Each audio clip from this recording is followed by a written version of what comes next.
Have you ever felt like your mind is a prison, like you're stuck inside your own head, replaying the same thoughts over and over, trapped in an endless loop of what-ifs and should-haves?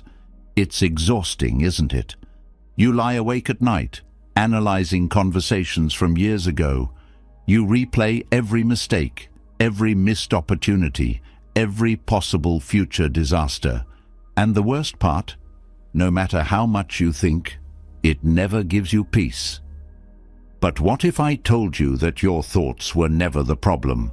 What if the real issue isn't thinking itself, but the way you've been taught to think?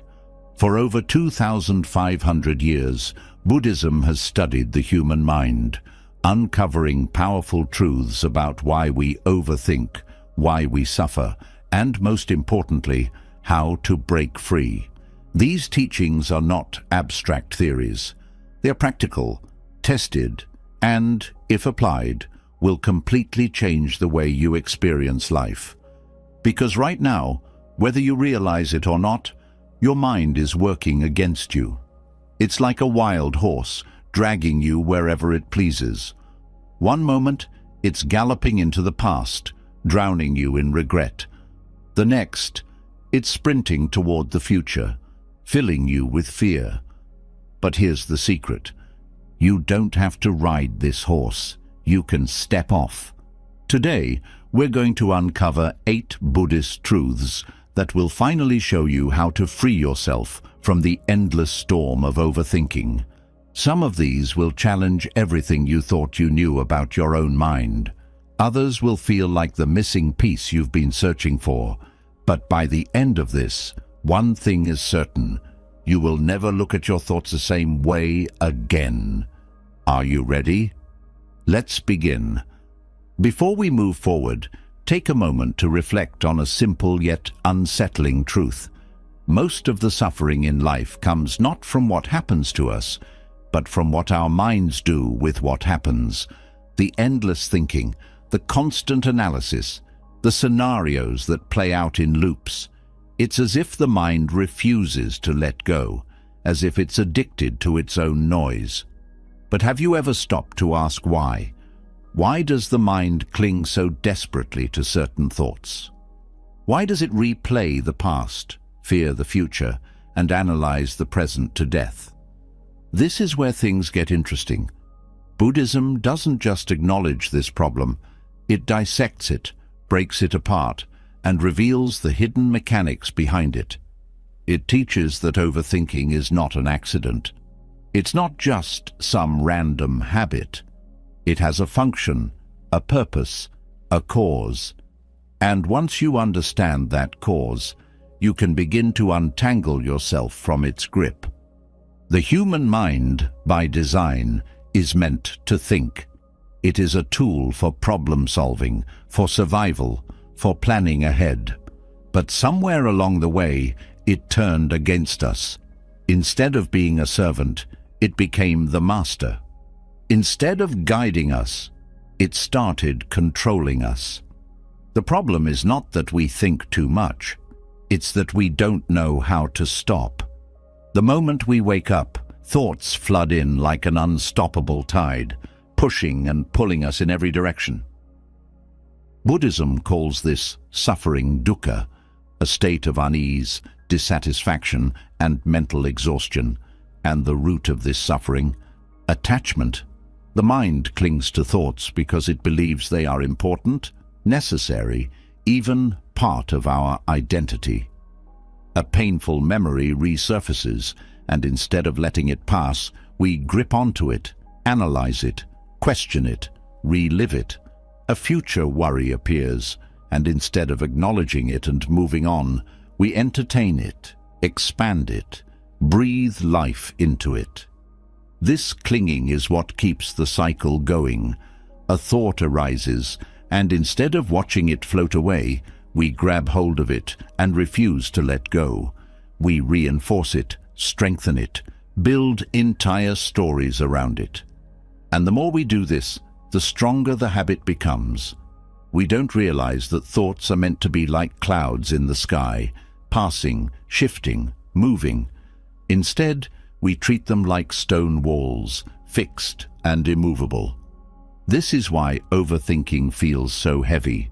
The weight of thoughts builds up, one on top of another, creating a mental burden that never seems to lift. And here's where it gets worse. Our thoughts do not exist in isolation. Each one triggers an emotion. Each emotion triggers another thought. Before long, one simple worry about the future turns into a full-blown mental storm. It's not just one thought, it's an entire web of thoughts, all feeding off each other, reinforcing each other, looping endlessly. Buddhist philosophy teaches that this cycle continues because of a deep misunderstanding, the belief that thoughts are reality. The mind treats its own stories as truth. If a thought says, "I am not good enough," we believe it. If a thought says, "Something bad will happen," we prepare for disaster. We rarely stop to question, is this thought even real? Is it accurate? Or is it just another illusion, another habit of the mind? And that is the first step to freedom. Understanding that your thoughts are not reality. They are merely appearances in consciousness, temporary flickers of energy passing through the mind. But because we mistake them for absolute truth, we give them far more power than they deserve. This is where suffering begins. This also explains why overthinking feels endless. The mind clings to thoughts, not because it wants to torture us, but because it mistakenly believes that thinking is the solution to everything. If something bothers you, the mind assumes that thinking about it over and over will solve it. If something worries you, the mind assumes that analyzing it from every angle will protect you from danger. If something upsets you, the mind assumes that replaying it will somehow change what happened. But what if the mind is wrong? What if more thinking isn't the answer, but the problem? Buddhist wisdom tells us that the mind is like a wild horse. If left untamed, it runs in every direction, dragging us along with it. But it can be trained, it can be understood, and most importantly, it can be quieted. Not by force, not by suppression, but by wisdom, by seeing through the illusion that thoughts are in control.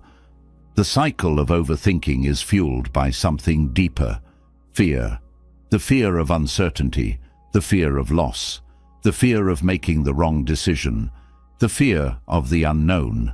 Every time the mind overthinks, it is searching for reassurance, for control, for some kind of guarantee that everything will be okay. But here's the hard truth. There are no guarantees. No amount of thinking will ever make life predictable. No amount of analyzing will ever remove uncertainty. This is why Buddhist philosophy teaches letting go. Not letting go in the sense of giving up, but letting go in the sense of trusting life itself. Trusting that things will unfold as they should, whether or not you analyze them. Trusting that you don't need to solve every problem in your mind. Trusting that thoughts will come and go, and you don't have to follow every single one. The greatest illusion the mind creates is the belief that thinking is necessary for peace. But true peace is the absence of mental struggle, and that struggle ends when you stop treating every thought like a command. The practice of mindfulness, a cornerstone of Buddhist wisdom, is the key to breaking this habit. It teaches you to step back and simply watch your thoughts without getting caught in them. Instead of being inside the thought, you become the observer of the thought. And when you observe without attachment, something extraordinary happens. The thought loses its grip on you. This is the real secret. Thoughts only have power when you engage with them. If you stop feeding them attention, they dissolve on their own. You don't have to fight them, suppress them, or replace them with positive ones. You just have to stop treating them as reality. Once you see that thoughts are like passing clouds, impermanent, insubstantial, empty of real substance, you stop clinging. And when you stop clinging, overthinking naturally fades. Not because you forced it to go away, but because you no longer give it a reason to stay. But here's where most people get stuck. They try to control their thoughts. They tell themselves, I shouldn't be thinking this, or I need to stop overthinking. But do you see the problem? That itself is another thought, another layer of overthinking. You cannot end mental noise by adding more noise. You can only end it by stepping outside of it. This is why Buddhist monks practice silence, not just physical silence, but mental silence. They understand that the mind is like a lake. If you constantly stir the water, it remains cloudy and chaotic. But if you stop stirring, it naturally becomes clear. This is the invitation of Buddhist wisdom, to stop stirring the mind, to let go of the need to solve, predict, analyze, and control everything, to see thoughts for what they are, temporary, fleeting, not worth holding on to. The burden of thought is heavy, but you are the one carrying it. And just as you picked it up, you can set it down. The next time your mind pulls you into another loop of overthinking, ask yourself one simple question. Do I have to engage with this thought? If the answer is no, let it pass. That is the beginning of freedom. Thoughts only have power when they are fed. The moment you stop engaging with them, they lose their grip. But what keeps pulling you back in? What makes the mind refuse to let go, even when logic says it should? There is something deeper at play, an invisible force that fuels overthinking more than anything else. The need for control. The mind craves certainty. It wants to predict, plan, and analyze every possible outcome. It believes that if it can just think long enough, hard enough, and in the right way, it will find a way to control the future. It's a survival instinct, deeply embedded in human nature. The need for control makes sense from an evolutionary perspective. The more we understand and predict, the better we can avoid danger. But here's the problem. Life is unpredictable.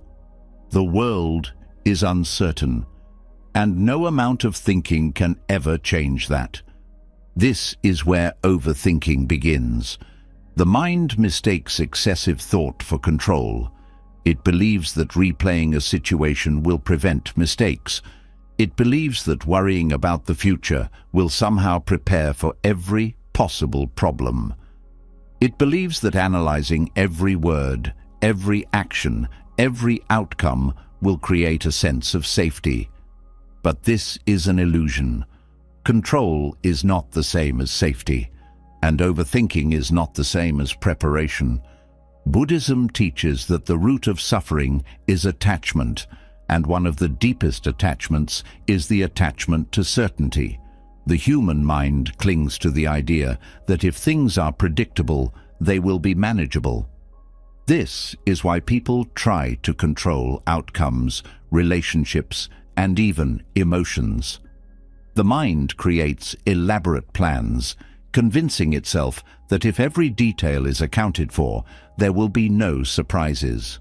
But when life inevitably doesn't go according to plan, stress, anxiety, and frustration arise. The more someone resists uncertainty, the more suffering they create.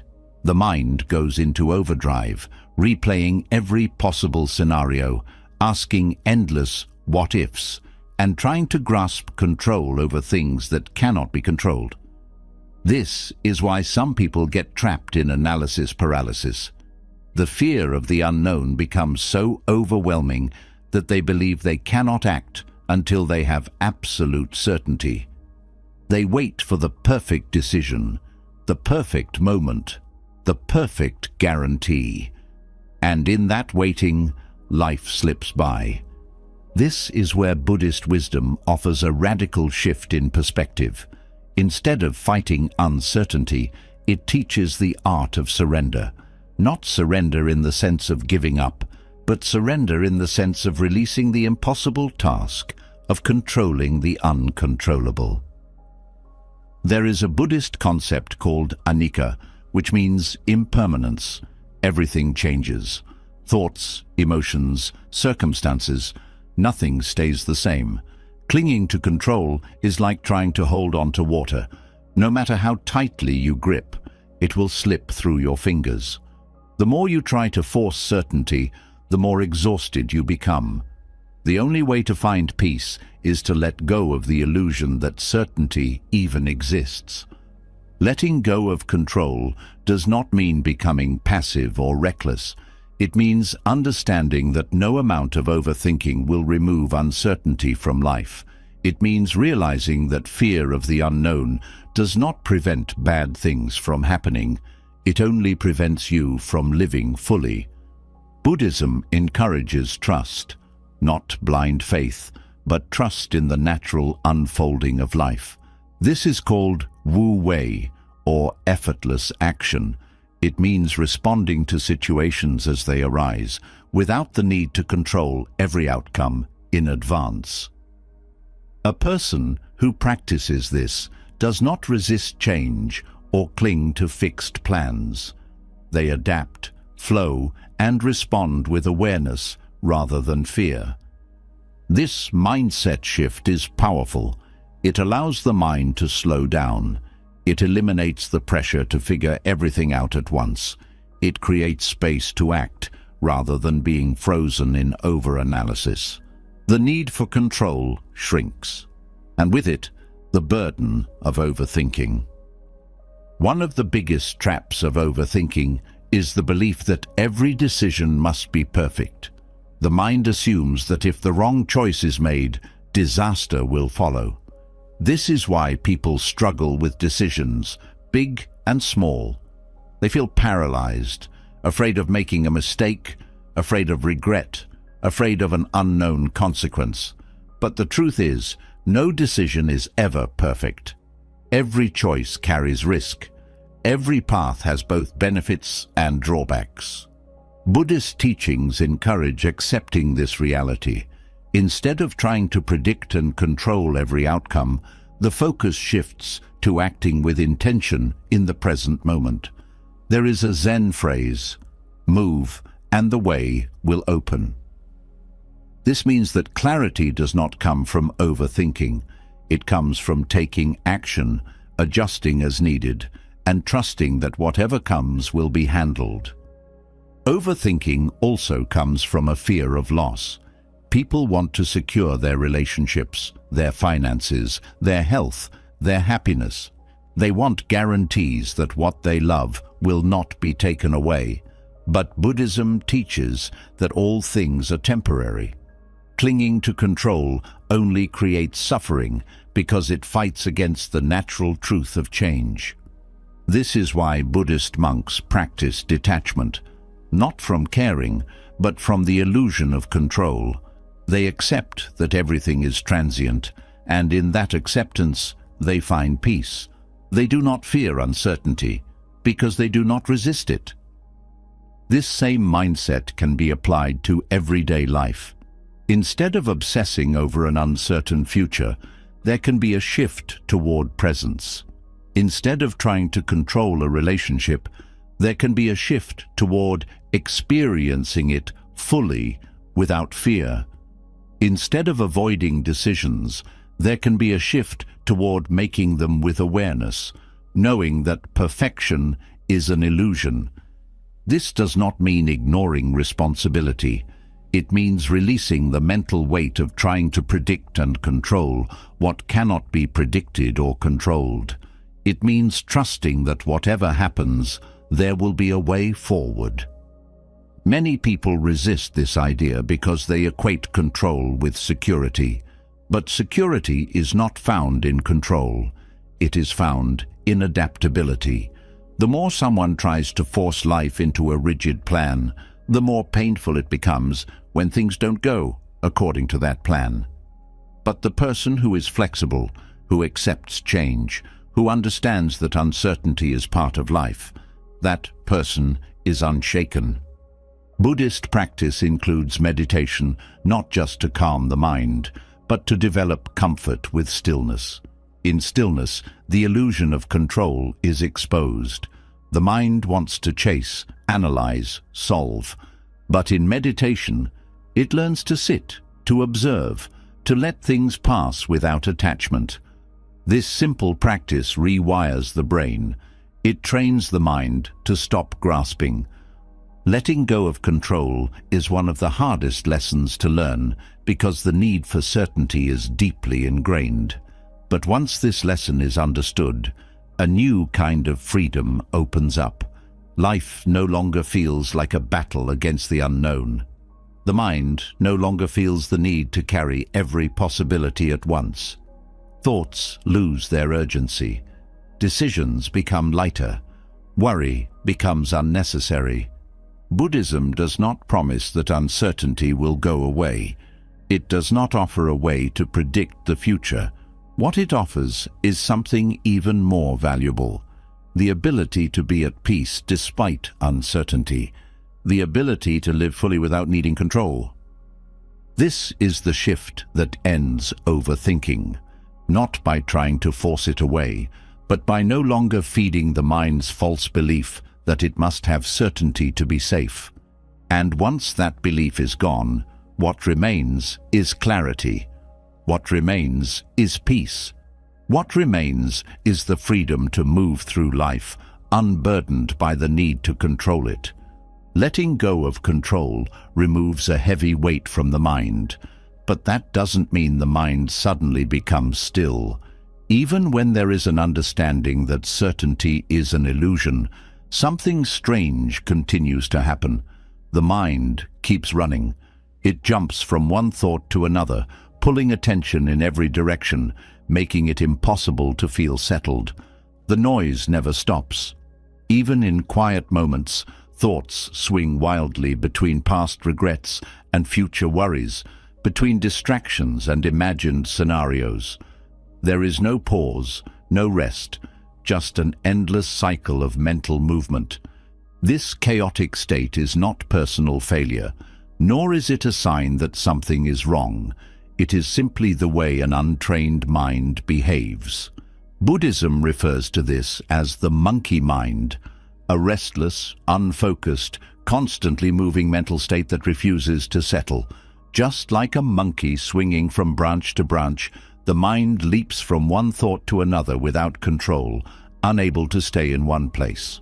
The more unchecked it is, the more exhausting it becomes. The monkey mind is the reason why even in moments of stillness, the mind does not feel still. The body may be sitting, the external world may be calm, but internally, thoughts race without pause. It happens in conversations, when instead of listening, the mind is already thinking about what to say next. It happens during meals, when instead of tasting food, thoughts wander to other things. It happens before sleep, when instead of resting, thoughts replay the events of the day. Even in the middle of an enjoyable experience, the mind can pull away, dragging attention elsewhere. This is what makes peace seem so distant. Even when life is going well, there is always something running in the background, something to analyze, something to plan, something to replay. The monkey mind is why overthinking is so difficult to escape. It doesn't allow for focus. It makes stillness feel uncomfortable. It creates the habit of filling every moment with unnecessary thoughts. But here is the real problem. It convinces people that this is normal, that thinking non-stop is simply part of being human, that the constant mental noise is unavoidable. But Buddhism teaches otherwise. It reveals that the mind is not meant to be chaotic, that it can be trained, that this restless state is not the natural way of being. It is simply an untrained habit. This restless habit has deep roots. The mind developed to scan for threats, to always be on alert, to react quickly. This was useful for survival. But in modern life, it has turned into something destructive. Instead of protecting, it agitates. Instead of helping, it distracts. It makes small problems seem big. It creates stress where none is needed. It keeps people lost in thought when they should be present. The more the monkey mind is left unchecked, the more it takes control. One of the biggest misunderstandings is thinking that the solution to overthinking is to stop thinking. But forcing the mind to be silent only creates more struggle. The mind cannot be controlled through force. It can only be redirected. The key is not suppression, but awareness. Instead of getting caught in thought after thought, it becomes possible to step back, observe, and slowly train the mind to focus. This is why meditation is such an important part of Buddhist practice. It is not about achieving silence, but about understanding the nature of thoughts. When someone sits in meditation, the first thing they notice is how restless their mind is, how thoughts appear one after another, completely uninvited, how difficult it is to stay present without being pulled away. But over time, with continued practice, something changes. Awareness grows. Instead of being lost in thoughts, there is a shift, an ability to see thoughts arise and let them go, without reacting to them. The monkey mind loses its power when it is seen for what it is, just noise, not reality. One of the simplest ways to begin taming the monkey mind is through breath awareness. The breath is always present. It is always happening, but most people ignore it. When attention is placed on the breath, even for a few seconds, something happens. The mind becomes anchored. Thoughts still appear, but instead of following them, attention stays with the breath. The more this is practiced, the more the habit of distraction weakens. It does not happen instantly, but it happens. The monkey mind is not tamed through force, but through gentle training, moment by moment, breath by breath. Another key method taught in Buddhism is single tasking. The monkey mind thrives on doing multiple things at once, eating while scrolling through a phone, talking while thinking about something else, walking while mentally planning the day. It is constantly jumping, dividing attention, making it impossible to be fully present in anything. But the mind can be trained to stay with one thing at a time. Drinking tea can be just drinking tea. Walking can be just walking. Speaking can be just speaking. This is not just about being mindful. It is about undoing the habit of mental scattering. The reason why people struggle with stillness is because they have spent years, even decades, strengthening the habit of mental restlessness. If every moment is filled with noise, distraction, and over-analysis, then when silence appears, the mind resists. It searches for something to grab onto. But the more it is trained in focus, the more comfortable stillness becomes. Instead of feeling like emptiness, stillness begins to feel like relief. Buddhism also teaches the importance of detachment from thoughts. The monkey mind is powerful because it convinces people that every thought matters, that every mental story is important. But this is not true. Most thoughts are nothing more than passing noise. They appear, they stay for a while, and then they fade. The problem is that people attach to them, believe them, give them energy. But when the habit of observing without attachment is developed, thoughts lose their hold. They are still there, but they no longer control emotions, actions, or decisions. There is a difference between having thoughts and being caught in thoughts. The trained mind still has thoughts, but it does not follow every single one. It does not allow every passing worry to create stress. It does not let every old memory pull it back into the past. It does not react to every small discomfort. It watches thoughts come and go without losing itself in them. This is not about making the mind blank.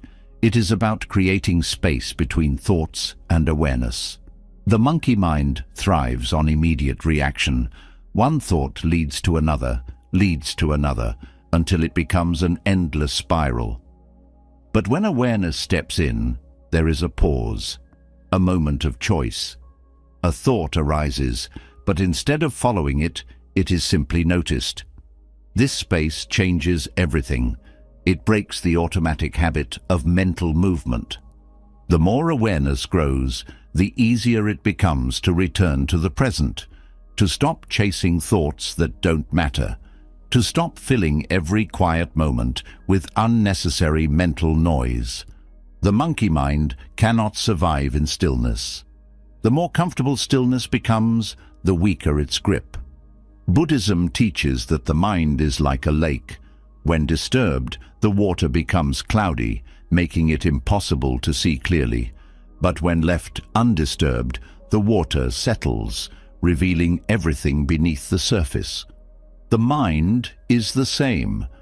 When thoughts are constantly stirred, clarity disappears. But when thoughts are allowed to settle without interference, the mind becomes clear. This clarity is not something external. It is already present, but it is hidden beneath the noise. The monkey mind is what covers it, what keeps people trapped in overthinking, what makes life feel overwhelming. But just as clouds cannot block the sun forever, mental chaos cannot last forever when awareness is cultivated. The process of taming the monkey mind is not about perfection. Thoughts will still arise, distractions will still happen, but over time, the difference becomes clear. Instead of being controlled by thoughts, there is freedom from them. Instead of being overwhelmed by mental noise, there is an ability to step back. Instead of being dragged by the mind in every direction, there is a sense of calm. This is not an abstract idea. It is something that can be experienced. It does not require drastic changes, only a shift in how the mind is related to. Less attachment, more awareness. Less distraction, more presence. Slowly, the restless energy begins to fade. The habit of constant movement weakens, and what remains is something few people ever experience: a mind that is truly at peace. Even as the restless mind begins to settle, another challenge remains: reaction. Thoughts may slow down, but the tendency to react instantly remains strong. The mind is conditioned to respond automatically, without pause, without reflection. A comment is made, and irritation rises. A problem appears, and stress follows. An uncertainty lingers, and worry takes over. The cycle continues, not because thoughts are inherently powerful, but because there is no space between them and the reaction that follows. This is where the real battle is fought, not in trying to control thoughts, but in learning how to create space before reacting to them. The ability to pause is the key to breaking unconscious patterns. Without pause, everything happens in an automatic loop. Thoughts trigger emotions, emotions trigger behaviors, and before awareness even steps in, the reaction is already in motion. This is how people find themselves in arguments they regret, worrying about things that don't matter, and making choices they later question. The mind follows its old programming, repeating the same patterns again and again, but the moment there is a pause, the cycle is interrupted. A single pause is enough to create awareness. It is a moment of stillness in which choice becomes possible. Instead of reacting out of habit, there is space to see things clearly. Instead of getting lost in emotional turbulence, there's a gap in which calmness can enter. This small shift changes everything, because it is not the initial thought or feeling that creates suffering. It is the immediate, unconscious reaction to it. Buddhism teaches that reaction is a result of attachment. When something happens, the mind assigns meaning to it. If the meaning is positive, attachment forms, and there is pleasure. If the meaning is negative, resistance forms, and there is suffering. But in both cases, the reaction is automatic. The pause removes this automation. It allows the moment to be seen as it is, before personal meaning is added to it. Pausing before reacting is an ancient practice. It is the foundation of mindfulness, the essence of self-mastery, the mark of true wisdom. The greatest thinkers, the most resilient individuals, and those who move through life with peace, all have this in common. They do not react impulsively. They respond with awareness. They do not let emotions hijack their actions. They do not let fleeting thoughts determine their reality. They create space between what happens and how they respond. This space does not appear naturally. It must be cultivated. The modern mind is conditioned for speed, instant responses, immediate reactions, constant movement. Society rewards quick decisions, rapid opinions, and immediate action. But speed does not equal wisdom. Most mistakes are made in haste. Most conflicts are fueled by impulsive words. Most regrets come from acting before thinking. The pause eliminates this unnecessary suffering. It slows the mind down just enough to allow wisdom to enter. Practicing the pause is difficult at first. The mind is not used to waiting. It craves resolution. It wants to immediately fix, defend, attack, or escape. But each time a pause is inserted, the grip of automatic reaction weakens. There is no need to fight thoughts. There is no need to suppress emotions. There is only the simple act of waiting, watching, allowing.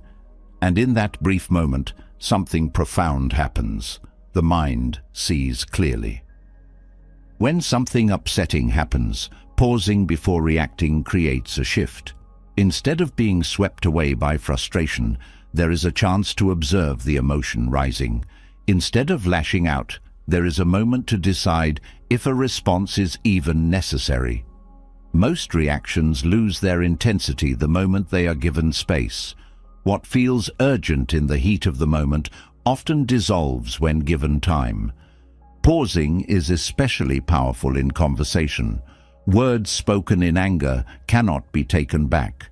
Reactions driven by ego can destroy relationships. A pause before speaking allows for a choice. Will these words add to suffering, or will they reduce it?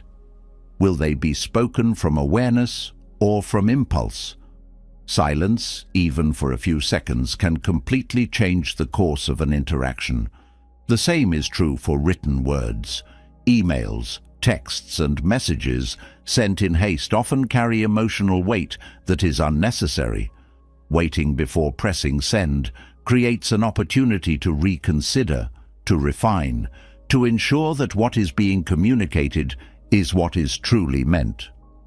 Overthinking and reactivity are closely linked. The mind that reacts instantly is the same mind that overanalyzes. Both come from the inability to sit with uncertainty. A person who reacts quickly does so because they cannot tolerate the discomfort of an unresolved situation. They want an immediate conclusion. The same is true for overthinking. It is an attempt to resolve discomfort by thinking through every possibility. But both habits only create more suffering. Pausing is the antidote to both. It trains the mind to sit with discomfort, to not rush to resolve every thought, to not act on every feeling. Buddhist monks practice pausing not just in speech or action, but in thought itself. When a thought arises, instead of immediately engaging with it, they observe it. They do not resist it, but they do not follow it either. They let it pass like a cloud in the sky. This is what gives them their unshakable peace. They do not rush to conclusions. They do not react to every fleeting emotion. They wait, they watch, they let go. Pausing also changes the way decisions are made. Most poor decisions come from impatience. The need for a quick answer overrides the ability to see things clearly. The pause prevents this mistake. It allows time for deeper understanding, for intuition to emerge, for emotions to settle. The greatest minds in history all understood this principle. They did not rush. They reflected.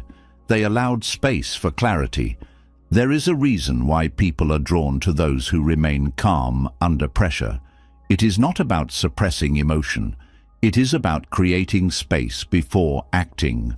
The pause is what separates those who are controlled by their emotions from those who master them. It is what separates those who are constantly overwhelmed from those who move through life with grace. Training the mind to pause requires daily practice. It starts with small moments. Before responding in a conversation, take a breath. Before reacting to frustration, wait a few seconds. Before acting on impulse, hold back for just a moment. Each time this is done, the habit of immediate reaction weakens. The ability to observe rather than react grows stronger. Meditation is the ultimate form of practicing the pause. It is a space where nothing needs to be done, where thoughts can appear without engagement, where emotions can rise without immediate reaction. It is a training ground for the mind, teaching it that not every thought needs a response, not every feeling needs an action. The pause is powerful because it creates freedom. Without it, life is a constant chain of automatic reactions. With it, there is choice, there is clarity, there is space for wisdom. Over time, the mind shifts. It stops being a slave to impulse. It stops being dragged by every passing thought. It stops being lost in unnecessary suffering. This is not a theory. It is a lived experience. It is a way of moving through life with greater ease, greater patience, and greater understanding. The pause does not mean inaction. It does not mean detachment from life. It means responding with awareness instead of reacting from habit. It means allowing space for things to unfold instead of forcing them into immediate resolution. Each moment of pause strengthens inner peace. Each time reactivity is interrupted, the mind becomes more still. The more this is practiced, the more natural it becomes. And eventually, what once felt difficult becomes effortless. The mind no longer rushes. The emotions no longer take over. The thoughts no longer dictate action. Instead, there is control, not through force, but through understanding. The ability to pause is one of the greatest gifts a person can develop. It leads to fewer regrets, fewer unnecessary conflicts, fewer moments of unnecessary stress. It allows for deeper relationships, better decisions, and a mind that is no longer trapped in constant reaction. This is the secret of those who move through life with wisdom. They do not let their minds control them. They do not act out of impulse. They create space between thought and action, and in that space, they find something most never experience: true freedom. Pausing before reacting allows clarity to emerge, but clarity alone is not enough. There is another layer to overthinking, something deeper that keeps people trapped in endless mental loops. It is the habit of over-intellectualizing life instead of experiencing it directly. The mind, instead of simply engaging with the present moment, distances itself by analyzing, categorizing, and constantly interpreting what is happening. This creates a barrier between reality and experience. Instead of fully living, the mind becomes obsessed with understanding, explaining, and labeling everything. This habit seems harmless, even useful, but it is actually a powerful distraction that prevents true engagement with life. Buddhism teaches that thinking and experiencing are two entirely different things. A person can spend hours thinking about joy, but that is not the same as feeling joy. They can analyze love in depth, but that is not the same as being in love. They can study every aspect of peace, but that is not the same as being at peace. The modern mind is conditioned to believe that thinking about something is the same as knowing it. But knowledge is not wisdom, and intellectual understanding is not the same as direct experience. Overthinking is an escape disguised as insight. It gives the illusion of control, the feeling of solving problems, the appearance of deep understanding, but in reality, it keeps life at a distance. The more something is analyzed, the less it is truly felt. The mind that is constantly thinking about an experience is not fully engaged in that experience.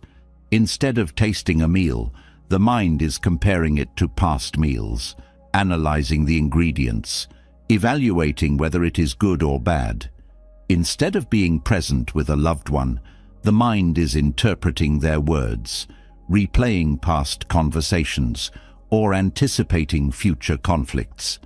Instead of feeling an emotion fully, the mind is trying to dissect it, explain it, or justify it. This creates a gap between the individual and the moment itself. This habit is deeply ingrained because it feels productive. The mind assumes that by thinking more, it is gaining wisdom. But there is a limit to how much thought is useful. Beyond a certain point, thinking stops being a tool and becomes a barrier. It prevents immersion, it removes spontaneity, it makes everything feel distant and complicated. It turns life into a problem to be solved rather than an experience to be lived. Buddhism points to direct experience as the way to cut through overthinking. Instead of trying to understand life intellectually, it encourages full participation. This means feeling emotions without dissecting them, engaging with people without constantly interpreting their motives, and doing things without obsessing over whether they are being done perfectly. It means allowing life to unfold without needing to categorize, explain, or rationalize every moment. Direct experience is simple, but not easy. The habit of over-intellectualizing is deeply conditioned. The mind constantly jumps to analysis because it believes that by thinking about something, it will gain control over it. But this is an illusion. Thinking about a wave does not make it stop moving. Thinking about fire does not make it warm. Thinking about happiness does not create happiness. Experience cannot be replaced by thought. A common example of this is seen in emotions. When sadness arises, the mind does not simply allow it to be felt. Instead, it tries to explain it, asking why it is there, searching for its cause, trying to justify or resist it. But the more sadness is analyzed, the longer it lingers. The more it is explained, the heavier it becomes. If sadness were simply allowed to be felt without resistance or interpretation, it would rise and fall naturally. But the mind refuses to let it move through. It holds onto it, feeding it more thoughts, keeping it alive far longer than necessary. The same applies to happiness. Instead of fully experiencing moments of joy, the mind immediately begins evaluating them. It wonders if the happiness will last, if something will go wrong, if this moment is as good as past moments. It compares, it judges, it questions, and in doing so, it diminishes the happiness itself. Direct experience allows joy to be felt without interference. It removes the mental noise that waters down the richness of life. Another example is relationships. Instead of being present with another person, the mind is often lost in thought. It interprets their words, anticipates their reactions, constructs imaginary conversations. It is rarely fully engaged. This is why many people feel disconnected, even when surrounded by others. They are present physically, but absent mentally. Direct experience means truly listening, not just waiting to respond. It means seeing another person as they are, rather than as the mind projects them to be. Buddhism emphasizes direct experience because it leads to a deeper understanding than analysis ever could. There is a famous Zen teaching: do not seek the truth, only stop cherishing opinions. This points to the fact that truth is not something to be figured out, it is something to be lived. The more the mind tries to label reality, the further it moves from reality itself. Overthinking is often mistaken for wisdom, but true wisdom does not come from endless thought. It comes from direct contact with life. A person who thinks too much about swimming will never learn how to swim. A person who studies music but never plays an instrument will never understand music. A person who analyzes love but never allows themselves to feel vulnerable will never know love. There is no substitute for experience. This does not mean thinking has no place. Thought is a valuable tool when used appropriately, but when it becomes the primary way of engaging with life, it creates distance rather than connection. The goal is not to eliminate thinking, but to know when it is useful and when it is unnecessary. Direct experience is what brings depth to life, not the stories the mind creates about it. Many people spend more time thinking about their lives than actually living them. They are caught in mental loops, endlessly replaying past events, imagining future scenarios, judging and interpreting every moment. But when thought is set aside, even briefly, something shifts. There is a direct connection to what is happening. There is a raw, unfiltered experience of reality, and in that space there is a depth of presence that no amount of thinking can replicate. Buddhism teaches mindfulness as a way to return to direct experience. By bringing full attention to the present, the mind stops wandering in endless thought. Eating is just eating. Walking is just walking. Feeling is just feeling. This does not mean ignoring thoughts, but not allowing them to dominate every moment. It means engaging with life directly rather than living through mental projections. One of the greatest misconceptions is that life is something to be figured out. But life is not a puzzle. It is not an intellectual problem that needs solving. It is something to be felt, to be engaged with, to be experienced fully. The more the mind seeks to understand it through analysis, the more it complicates it. The more it seeks to explain it, the further it moves from it. Direct experience does not require special knowledge. It does not require years of study or complex philosophy. It is always available. It is found in the small moments, in the quiet awareness of what is happening right now. A child does not need to analyze play in order to enjoy it. A musician does not need to think about every note in order to feel the music. A person does not need to understand happiness in order to experience it. Overthinking distracts from the simplicity of life. It turns everything into a mental exercise, making even joyful moments feel heavy. But stepping out of thought, even for a short time, reveals something profound. Life is not as complicated as the mind makes it seem. When thoughts settle, reality is seen as it is. There is no need to judge, label, or explain. There is only this moment, fully lived, fully experienced. Returning to direct experience is the key to ending unnecessary mental suffering. It is not about rejecting thought, but recognizing when it becomes a barrier. It is about stepping out of analysis and into awareness. The mind will always try to interpret life, but life does not need interpretation. It only needs to be lived. And in living fully, there is a depth of peace and clarity that no amount of thinking could ever provide. Thought is only useful when it allows direct engagement with life, but too often the mind does not allow things to flow. It holds on. It grasps onto memories, emotions, beliefs, and identities, refusing to let them go even when they no longer serve a purpose.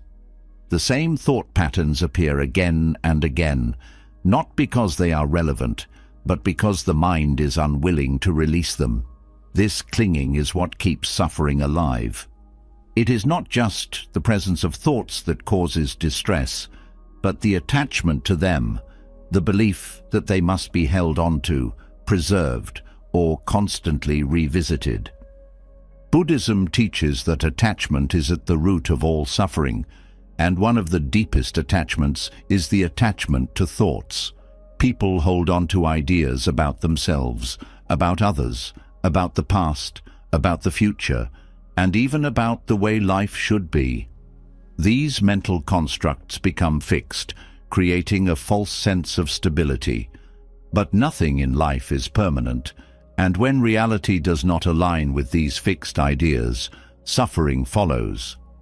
The more rigidly the mind clings to its beliefs, expectations, and memories, the more painful it becomes when life inevitably changes.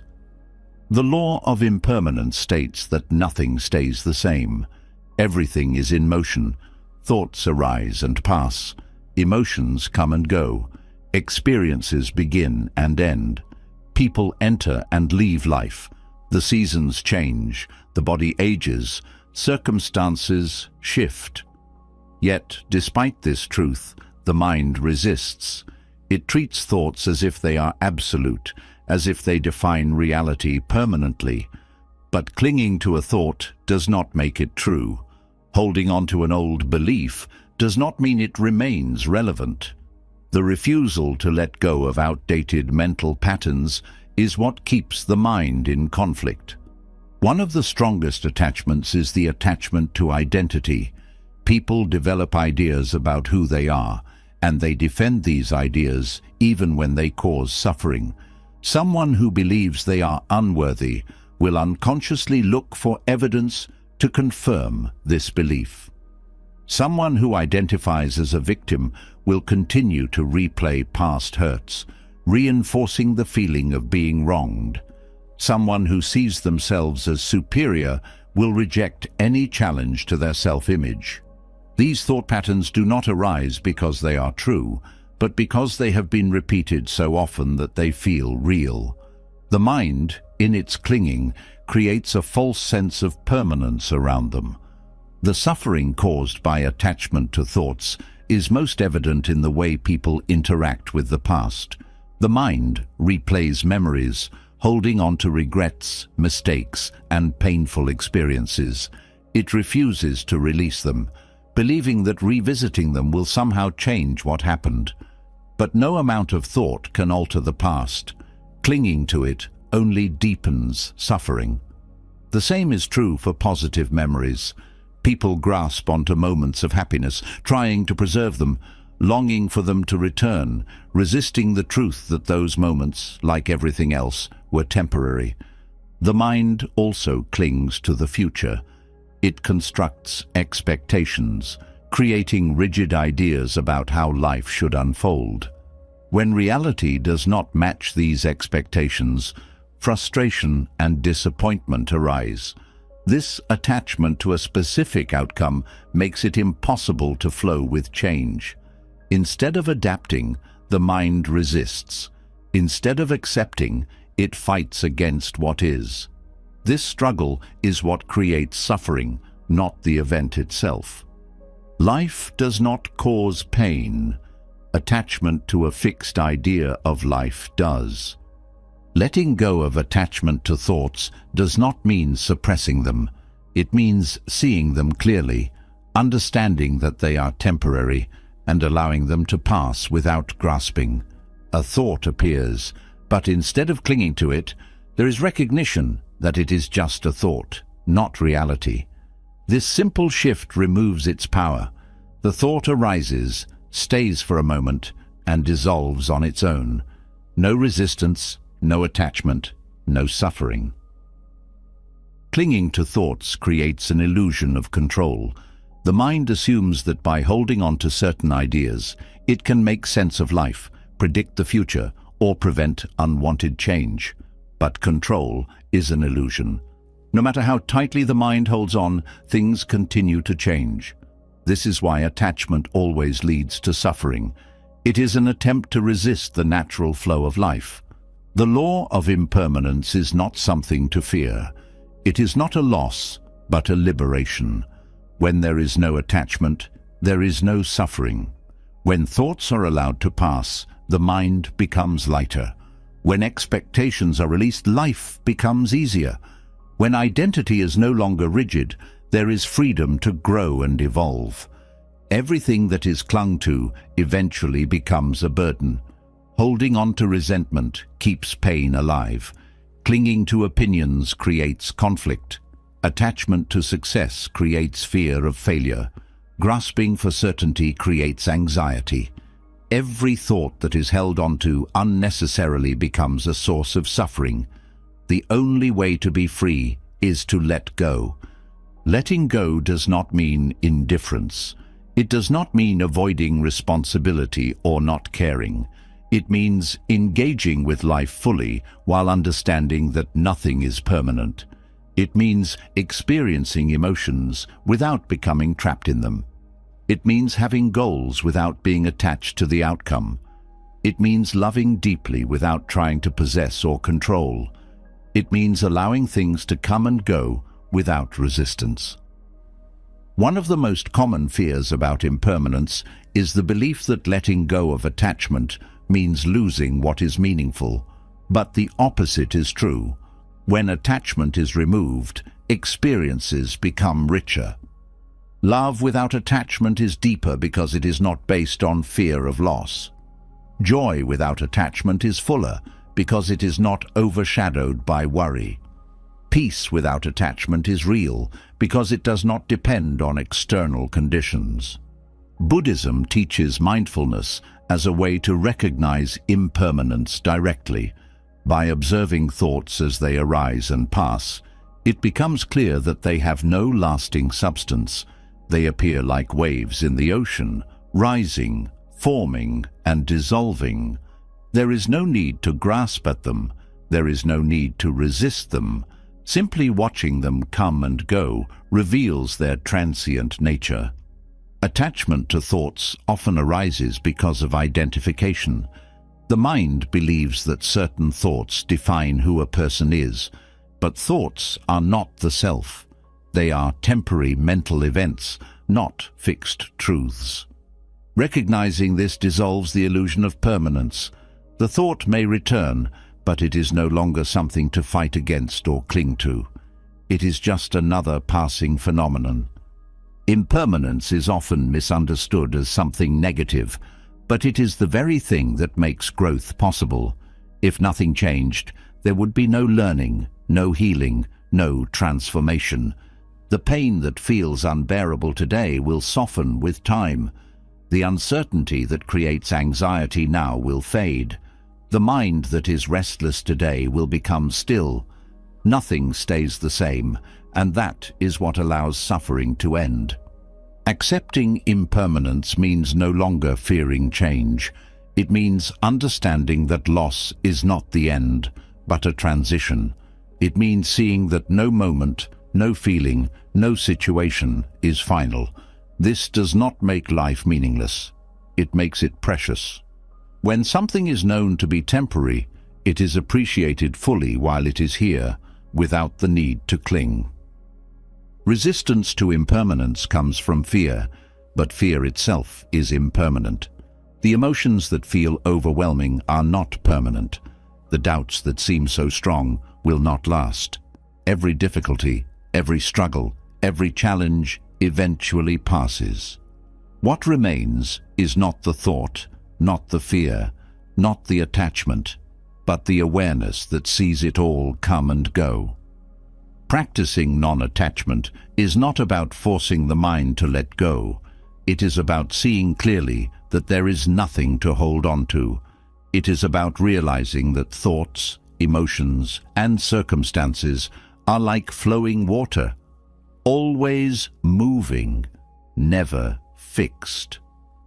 The more this is seen directly, the more natural it becomes to stop clinging. Life becomes lighter when thoughts are not treated as absolute. The mind becomes quieter when it no longer insists on holding on to every passing idea. Suffering lessens when there is no longer resistance to change. This is the freedom that Buddhism points to, not the elimination of thoughts, but the end of attachment to them. To live without unnecessary suffering, the only thing that must be done is to let go of what is already leaving. There is nothing to force, nothing to chase, nothing to grasp, just the simple understanding that everything moves, everything changes, and everything is already on its way to becoming something else. And when that is fully understood, the mind is free. The mind becomes lighter when there is no longer an attachment to thoughts, but something even deeper still holds on, the self. Beneath every lingering thought, every fear, every anxiety, and every desire is a silent belief that fuels overthinking. It is the belief in a fixed identity, the idea that there is a solid, unchanging me that must be preserved, defended, and perfected. This illusion is what keeps the mind restless. It is why people replay conversations, justify their actions, seek validation, and fear failure. Overthinking is not just about external worries. At its core, it is an attempt to protect the fragile idea of self. Buddhism challenges this illusion with a radical truth. There is no permanent self to protect. What is called me is not a single, unchanging entity, but a collection of shifting thoughts, emotions, and experiences.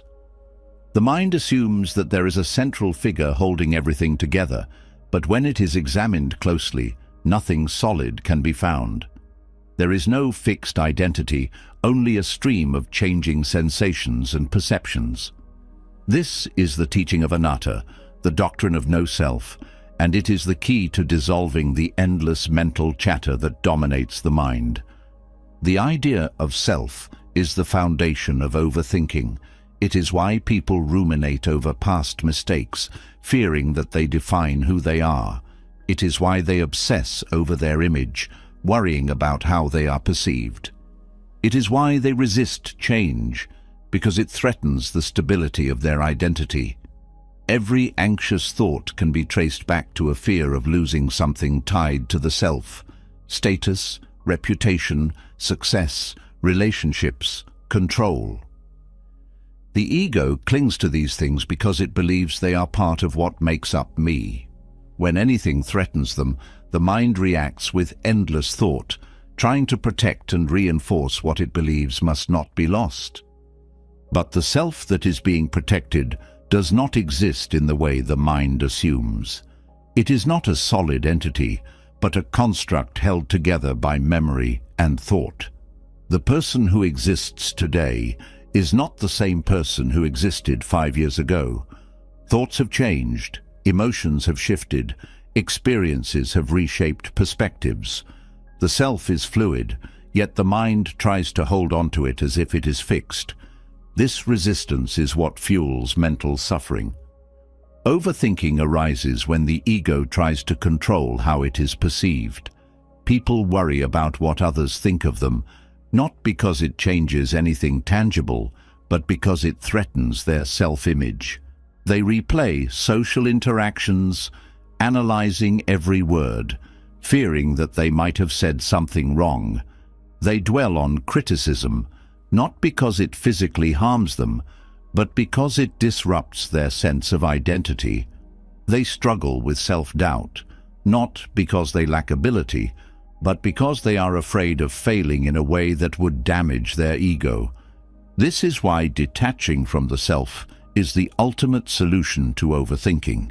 When there is no longer an obsession with preserving an image, thoughts lose their intensity. Criticism no longer feels like an attack. because there is no rigid self to defend. Failures do not cause suffering because there is no identity at risk. The need for external validation disappears because there is no longer a constructed ego that depends on approval. The mind becomes quiet because there is nothing left to prove. The ego thrives on attachment. It builds itself through labels and identifications, clinging to roles, achievements, and personal narratives. It says, I am successful, I am intelligent, I am kind, I am strong. These seem harmless, but they create a mental prison. The moment identity is tied to something external, overthinking is inevitable. If someone believes they are intelligent, they will fear situations where they might appear ignorant. If they believe they are successful, they will obsess over failure. If they believe they are kind, they will be disturbed by moments when they act selfishly. The mind becomes trapped in a constant effort to maintain an image, afraid of anything that contradicts it. This illusion extends into every aspect of life. People attach to their possessions because they feel like extensions of the self. They attach to their opinions because changing them feels like losing part of their identity. They attach to relationships because they provide a sense of stability for the self. Every attachment feeds the ego, and every loss triggers overthinking as the mind scrambles to protect its fragile sense of identity. Dissolving the illusion of self does not mean becoming passive or indifferent. It means moving through life without the weight of defending an identity. It means engaging fully in the present, without the mental baggage of preserving a reputation or upholding a self-image. It means responding to life instead of reacting to threats against the ego, without the pressure of constantly reinforcing an idea of who I am. Thoughts become fewer, lighter, and less intrusive. One of the most direct ways to weaken the ego is through deep self-inquiry. Instead of assuming that the self is real, it can be questioned. When the thought arises, I am afraid of failure, it can be examined. Who's afraid? Where is this I that is afraid? When the mind searches for a solid self, it finds nothing but shifting thoughts, changing emotions, and passing sensations. The fear of failure does not belong to a fixed self. It is just another temporary mental state. When this is seen clearly, the fear loses its grip. The same process can be applied to any identity-based thought. If the mind says, I must succeed to be worthy, the question arises, who is this I that needs success? Where is it located? What happens when success is removed? The more these questions are asked, the more the illusion of self begins to dissolve. The mental structures that once seemed so solid begin to weaken. Overthinking fades because there is no longer an identity that needs protecting. Meditation is one of the most effective ways to experience the absence of self. In deep meditation, the mind quiets, and something profound becomes clear. Thoughts come and go, but there is no fixed I controlling them. Sensations arise and fade, but there is no central self experiencing them. Everything happens spontaneously, without a separate entity managing it.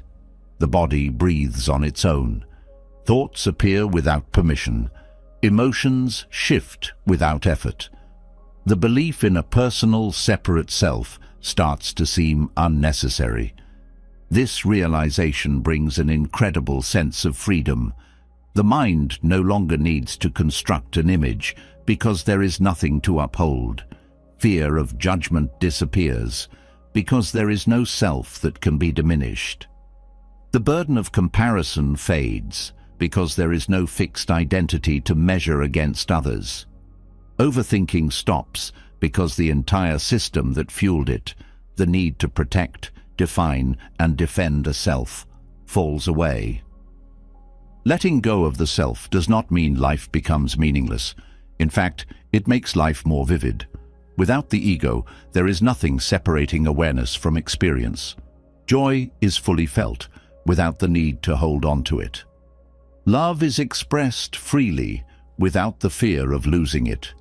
Challenges are faced without resistance, because there is no identity to protect. The mind no longer runs in circles trying to secure something that never existed in the first place. The more this is practiced, the lighter life becomes. There is no need to fight against thoughts or force them to stop. They lose their power naturally when there is nothing for them to cling to. The mind no longer wastes energy defending an image, proving something to others, or replaying mistakes. It simply moves with life, without resistance, without struggle. Buddhism teaches that the greatest freedom is the freedom from self. The moment identity dissolves, all the suffering attached to it dissolves as well. There is no longer a fragile me at the center of every thought. There is no longer a fear of being wrong, failing, or being judged. There is only the present, unfolding without mental interference.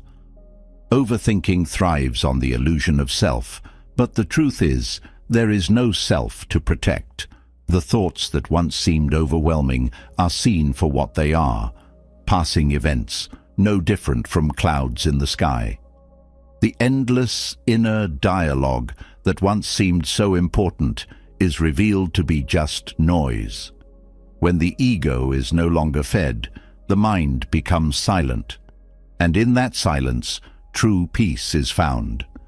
When the illusion of self dissolves, the weight of overthinking begins to fall away. But even when the ego weakens, something deeper remains, a persistent undercurrent of suffering. Thoughts still arise, worries still appear. The mind still clings to old patterns, as if it cannot help but return to the same loops of anxiety, regret, and doubt. This is not a failure of awareness. It is simply the nature of the mind when it is left untrained. Buddhism offers a clear explanation for why this happens. The First Noble Truth states that suffering is an unavoidable part of existence. This suffering is not only physical pain or external hardship, it is also the internal suffering created by the mind itself. Overthinking is one of its most common forms. The mind creates its own suffering by spinning in endless circles, revisiting past wounds, worrying about future losses, and resisting what already is. The First Noble Truth does not say that suffering should be feared. It simply points out that it exists, and that understanding its nature is the first step to being free from it. Overthinking is a form of suffering because it places the mind in a state of resistance. A thought arises, but instead of letting it pass, the mind clings to it, trying to solve it, control it, or push it away. This resistance creates tension. Instead of allowing emotions to move through naturally, overthinking traps them, stretching them beyond their natural lifespan. Sadness is no longer a passing emotion. It becomes a persistent mental burden. Fear is no longer a momentary signal. It becomes an unending cycle of worst-case scenarios. Doubt is no longer a moment of reflection. It becomes an identity that shapes every decision. The mind suffers not because thoughts appear, but because it does not know how to let them go. It treats every passing worry as something that must be resolved. It tries to create certainty in a world that is uncertain. It looks for permanence where none exists. This is why overthinking feels exhausting. It is a fight against reality. The First Noble Truth teaches that suffering is caused by attachment and resistance. When the mind clings to something, suffering follows. When it resists what is happening, suffering intensifies. The only way out is to stop fighting against the nature of life itself. One of the strongest causes of overthinking is the desire for control. The mind believes that if it can just think enough, plan enough, or analyze enough, it can prevent bad things from happening. But suffering is not something that can be avoided through mental effort. No amount of thinking can stop change. No amount of worry can prevent loss. No amount of analysis can guarantee happiness. The more the mind tries to control, the more it suffers, because life does not conform to mental expectations. Breaking free from overthinking begins with recognizing that suffering is not caused by external events, but by the mind's reaction to them. Two people can face the same situation, yet one will suffer deeply while the other remains calm. The difference is not in the event itself, but in how it is processed. One person resists, holding on to what they wish was different. The other accepts, adapting to what is. The same principle applies to thoughts. A mind that clings to thoughts will suffer, but a mind that allows thoughts to come and go remains at peace. Buddhism teaches that suffering is not a punishment, it is a teacher. Every moment of overthinking is an opportunity to see where the mind is still attached. Every loop of anxious thought reveals a hidden fear that has not been faced. Every moment of frustration points to an expectation that has not been released. Instead of treating suffering as something to escape, it can be used as a guide. Where there is suffering, there is attachment. And where there's attachment, there is an opportunity for freedom. Most people believe that suffering comes from outside themselves. They blame circumstances, other people, or the past. But the real cause of suffering is internal. The situation may be difficult, but it is the mind's resistance to it that creates suffering. This is why two people can experience the same loss, yet one will be consumed by it while the other finds peace. It is not the event itself, but the interpretation of it, the attachment to it, and the mental stories built around it that determine the depth of suffering. Overthinking is the mind's attempt to avoid suffering, but in doing so, it creates more of it. The more the mind fixates, the heavier the burden becomes. The more it tries to solve every problem before it happens, the more anxious it becomes. The more it searches for a way to prevent discomfort, the more trapped it feels. The mind, in its effort to protect itself, unknowingly deepens its own suffering. One of the greatest misconceptions is that suffering must be eliminated before peace can be found. But the Buddhist path does not promise a life free of suffering. It promises freedom from the attachment to suffering. Thoughts will still appear, loss will still happen, change will still come. But when the mind no longer clings, suffering loses its grip. The storms of life come and go, but they do not shake the mind that is rooted in awareness.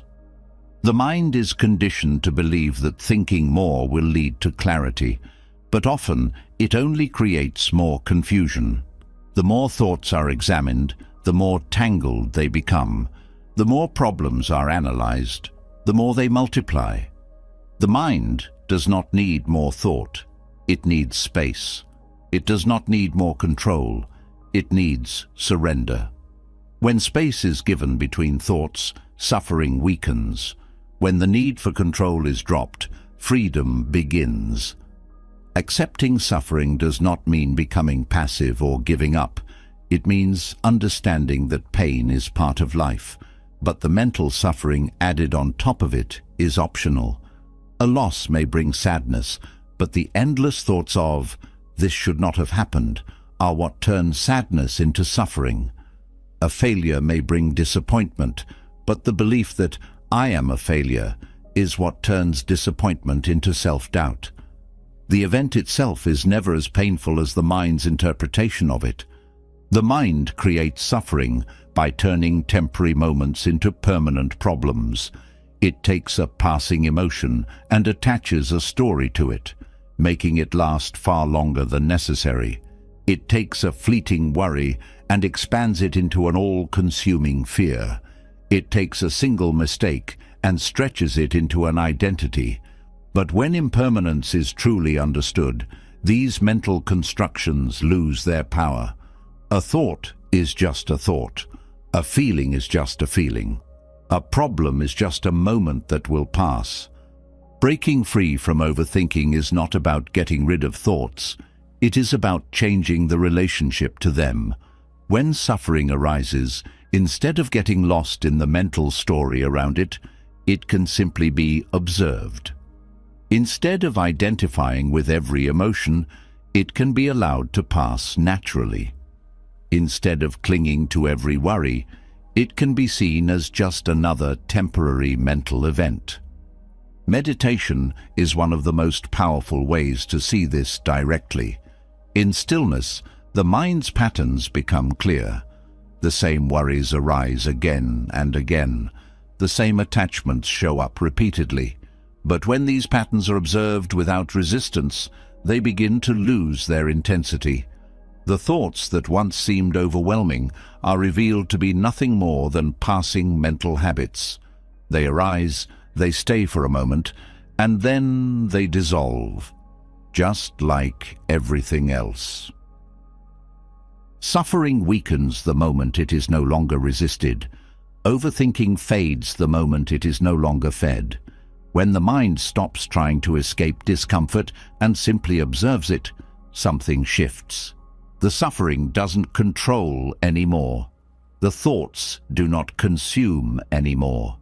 There is space, awareness, and the realization that none of it is permanent. The first noble truth does not say that life is only suffering. It says that suffering exists, and that understanding it is the first step toward freedom. Overthinking is a form of suffering, but it is not a life sentence. It is a habit, a conditioned pattern, a misunderstanding that can be undone. And the key to undoing it is not more thought, not more control, but less attachment. When suffering is seen for what it is, it loses its power. When overthinking is no longer mistaken for wisdom, it fades. When the mind stops clinging to what has already passed or what has not yet happened, it finds something rare: peace, right here, in the only place it has ever existed. When the mind releases its grip on suffering, a new kind of space emerges. But space alone is not enough. Without direction, the mind will find ways to slip back into its old patterns, drifting from thought to thought, grasping for stimulation, creating problems where none exist. Even when suffering is understood, the habit of scattered attention remains. The mind, untrained, constantly shifts, seeking more, moving faster, never satisfied.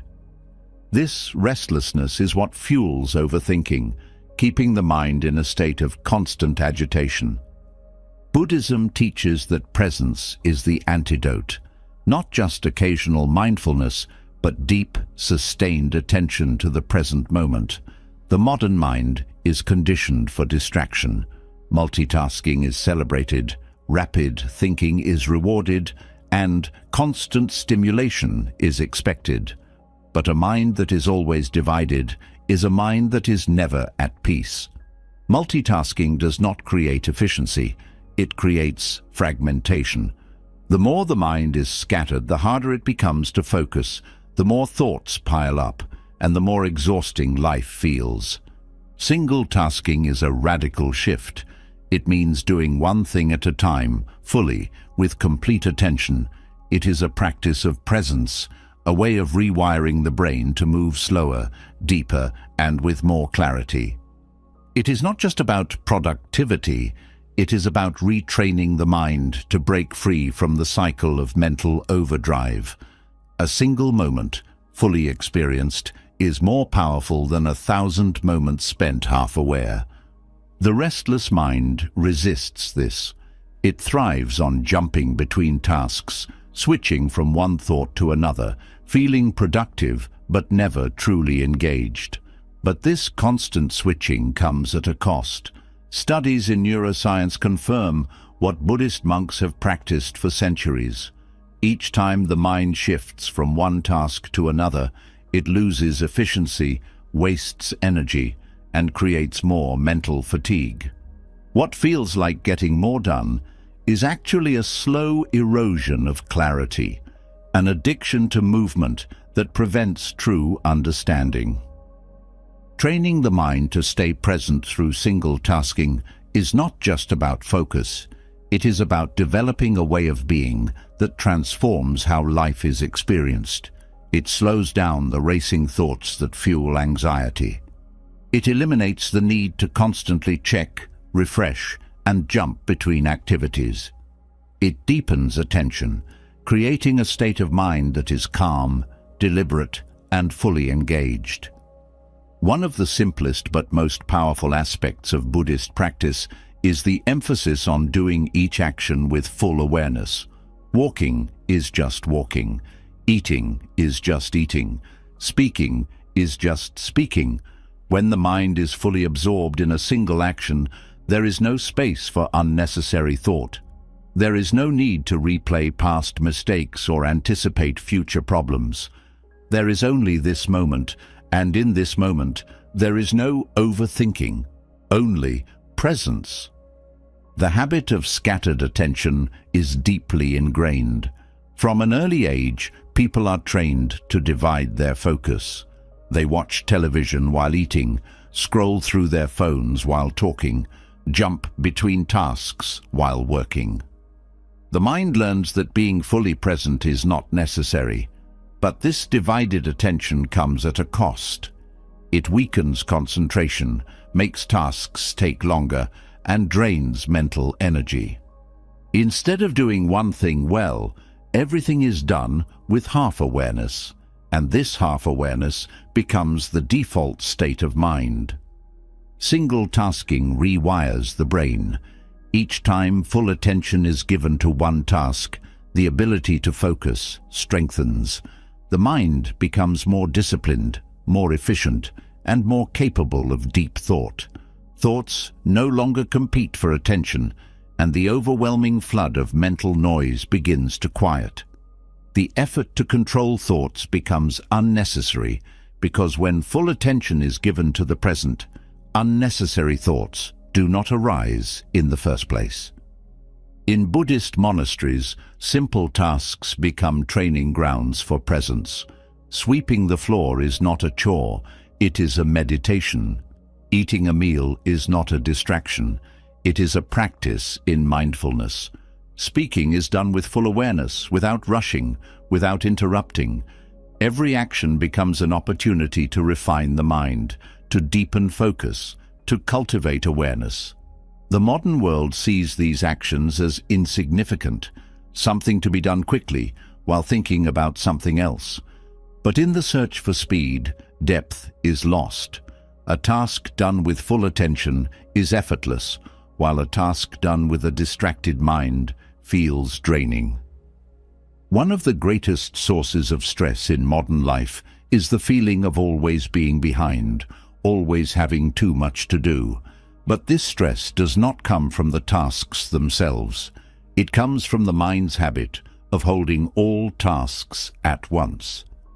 When multiple demands are kept in mind at the same time, the brain perceives them as immediate threats, creating tension, anxiety, and the feeling of being overwhelmed. But when only one task is held in awareness, the stress disappears. The mind is no longer burdened by everything that must be done. It is free to focus, to act, to complete each moment without distraction. Single tasking is not just about external tasks. It applies to thought itself. The mind, left untrained, jumps from one thought to another, never finishing one before starting the next. This creates chaos, a constant mental traffic jam where no idea is fully explored, no insight is fully realized. But when the mind learns to focus on one thought at a time, it moves with clarity. It sees things as they are, without distortion, without confusion. Overthinking cannot survive in a mind trained in single tasking. When the mind is fully engaged in what it is doing, unnecessary thoughts do not arise. There is no space for them. A mind that is trained to give full attention does not need to silence thoughts. They simply do not appear in the same way. Worry fades because the mind is absorbed in the present. Regret disappears because the focus is on what is happening now. There is no energy left for doubt, self-criticism, or imaginary fears. Training the mind to single task does not mean forcing focus. It is not about discipline in the sense of struggle. It is about letting go of the need to be everywhere at once, to do everything at once, to think about everything at once. It is about allowing the mind to rest in one place, fully, without resistance. Single tasking is also a form of deep appreciation. When the mind is scattered, everything is rushed, everything is shallow. Food is eaten without tasting it. Conversations happen without being heard. Work is done without care. But when full attention is given, even the simplest actions become meaningful. The mind does not seek more because it is fully engaged with what is already happening. Technology has made distraction the default state. Information is endless, notifications are constant, and the habit of checking, switching, and multitasking is deeply embedded. But this is not a natural state for the mind. The more it is trained in single tasking, the more it recognizes that deep presence is far more satisfying than scattered attention. One of the easiest ways to begin training the mind in single tasking is through daily rituals. Drinking a cup of tea without distraction, feeling the warmth, noticing the taste, walking without checking a phone, being fully aware of each step. Listening to someone speak without planning a response, absorbing their words completely. These small practices begin to shift the way the mind operates. They break the habit of divided attention and replace it with presence. Single tasking is not about doing less. It is about being fully engaged with what is already being done. It is not about forcing focus. It is about letting go of the habit of scattering attention. It is not about productivity. It's about peace. When the mind is trained to stay with one thing at a time, life slows down. Thoughts slow down. The constant pressure to do more, think more, and be more fades. And in that space, a deep, effortless clarity emerges. This is why the greatest Buddhist teachers, despite their wisdom, live simple lives. They do not rush. They do not divide their attention. They do not seek more stimulation. They give their full presence to each moment, and in doing so, they find something that most never do: freedom from the restless mind. The path to ending overthinking is not about controlling thoughts, but changing the way the mind engages with life. Single tasking is not just a technique.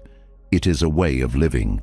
It is a shift from scattered distraction to deep awareness, from mental exhaustion to effortless presence, from chaos to clarity. And when the mind is trained in this way, peace is no longer something that must be sought. It is something that arises naturally in every moment that is fully lived.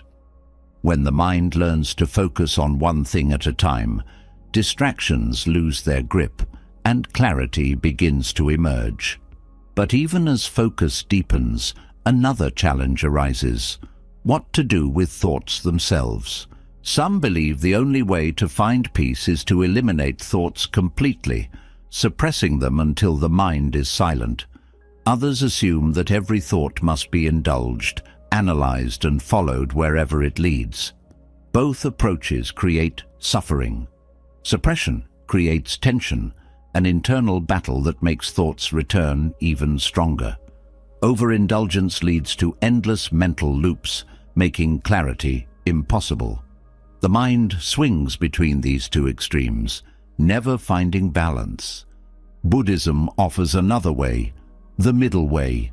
Instead of rejecting thoughts or being consumed by them, it teaches a balanced approach. Thoughts arise naturally, but they do not need to be controlled or entertained. They can be observed without force, without attachment, without resistance. This balance is what allows the mind to remain clear, neither overwhelmed by thoughts nor rigidly suppressing them. It is not about thinking more or thinking less. It is about thinking wisely. One of the most common mistakes people make when trying to quiet the mind is believing that peace comes from eliminating thoughts entirely. They fight against thinking, trying to silence the mind through sheer effort. But this only creates more tension. The harder thoughts are pushed away, the stronger they become. The mind is not designed to be empty. Even the most experienced meditators do not achieve a mind free of thought. They cultivate a mind that is undisturbed by thought. This distinction is crucial. Peace does not come from suppression. It comes from non-attachment. At the same time, indulging in every thought is just as harmful. When every idea, worry, or memory is followed, the mind becomes chaotic. It jumps from one thing to another, losing itself in stories, fears, and imagined problems. Overindulgence in thought makes life feel overwhelming, as the mind constantly expands small concerns into massive ones. This is why some people feel exhausted despite doing nothing physically demanding. Their energy is spent in mental overactivity, in following unnecessary thoughts, in believing every story the mind creates. The middle way of thought is a practice of balance. It means allowing thoughts to come and go without force. Instead of pushing them away, they are acknowledged and left to pass. Instead of feeding them with endless attention, they are simply observed. This is what creates true mental freedom. When the mind is neither suppressing nor indulging, thoughts lose their power. They are no longer seen as problems to be solved, but as passing waves in the ocean of awareness. A key part of this practice is recognizing that not all thoughts are useful. The mind produces thousands of thoughts every day, but most of them serve no real purpose. They are repetitive, reactive, or completely unnecessary. Some thoughts are insights, some are warnings, but many are just mental noise. The problem arises when every thought is treated as equally important. The middle way teaches discernment, the ability to recognize which thoughts deserve attention and which do not. This discernment is what prevents the two extremes. Without it, the mind either tries to suppress everything, fearing thoughts themselves, or it becomes lost in endless overthinking. Discernment allows thoughts to be seen clearly, without fear, without clinging. A thought about the past may arise, but instead of analyzing it endlessly, it is acknowledged and released. A worry about the future appears, but instead of feeding it with more anxiety, it is left alone. This is not suppression, it is wisdom. The habit of suppressing thoughts often comes from fear. People assume that if they allow certain thoughts, they will lose control. They believe that unwanted thoughts must be forced away, or else they will take over. But thoughts only have power when they are resisted. When they are met with non-attachment, they fade on their own. Suppression creates an internal battle, a state of conflict that drains energy and creates more suffering. The middle way dissolves this battle by removing the need to fight at all. Indulgence in thought, on the other hand, comes from a misunderstanding. People believe that by thinking more, they will find certainty, clarity, or control. But the mind does not work this way. The more thoughts are followed, the more tangled they become. The search for certainty only creates more doubt. The attempt to control thoughts only leads to more chaos. The mind seeks relief through thinking, but relief is only found in letting go. The middle way is practiced through awareness. Instead of reacting to every thought, there is observation. Instead of suppressing thoughts, there is patience. When an emotion arises, it is not pushed away, nor is it exaggerated. It's simply experienced as it is. This creates a sense of calm that's not dependent on the absence of thoughts, but on the ability to remain undisturbed by them. Buddhist teachings often use the metaphor of the sky and clouds. The mind is the sky, vast and open. Thoughts are clouds, passing through, changing shape, appearing and disappearing. Some are dark, some are light, but none of them affect the sky itself. The sky does not try to hold on to clouds, nor does it try to push them away. It allows them to pass. This is the essence of the middle way of thought. The mind is not disturbed by what comes and goes.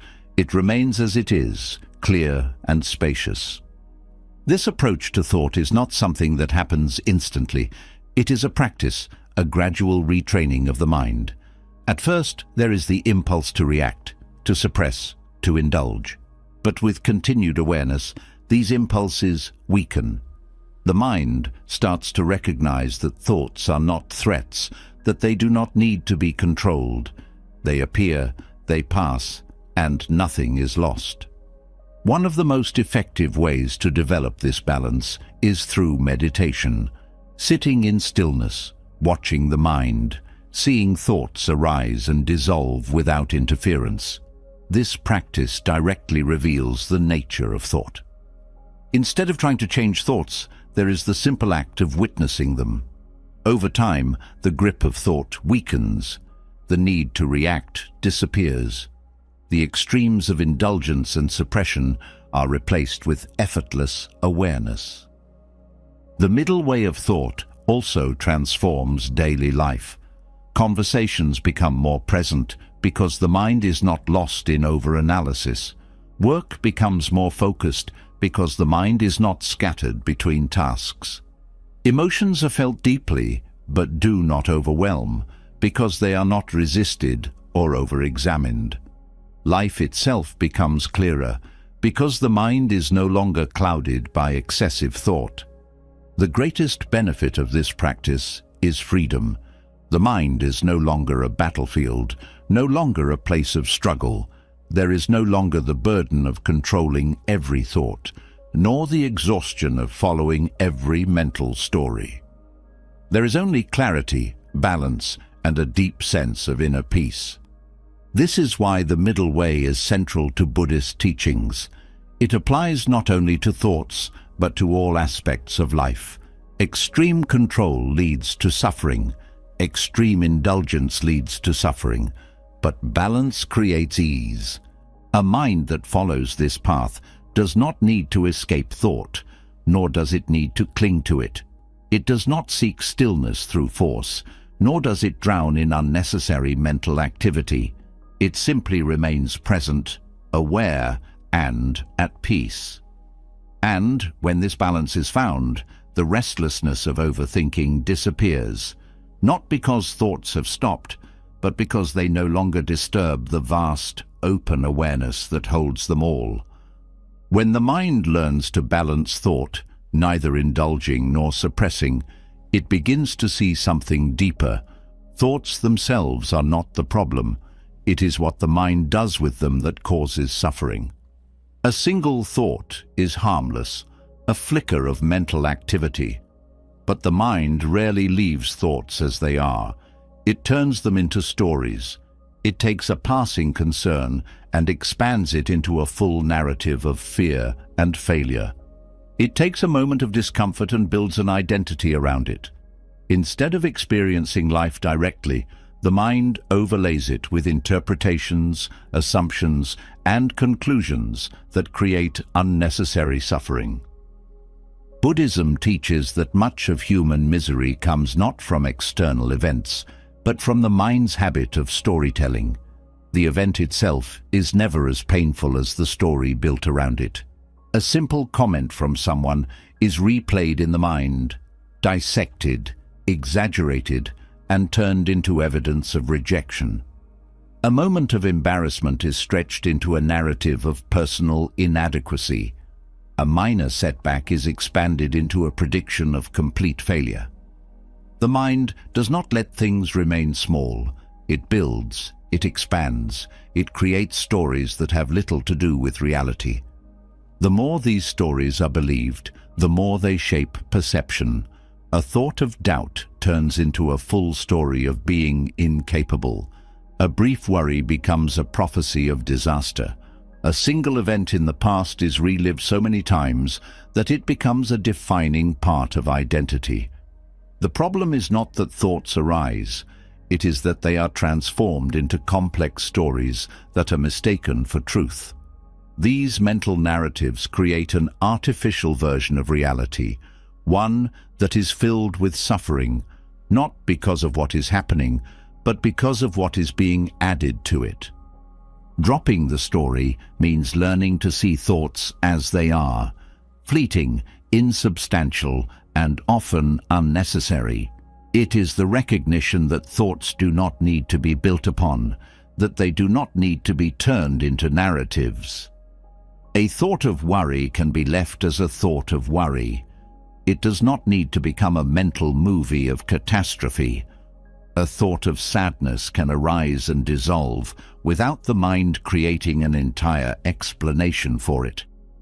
By dropping the story, thought is left in its pure form, just a passing mental event, no different from a cloud in the sky.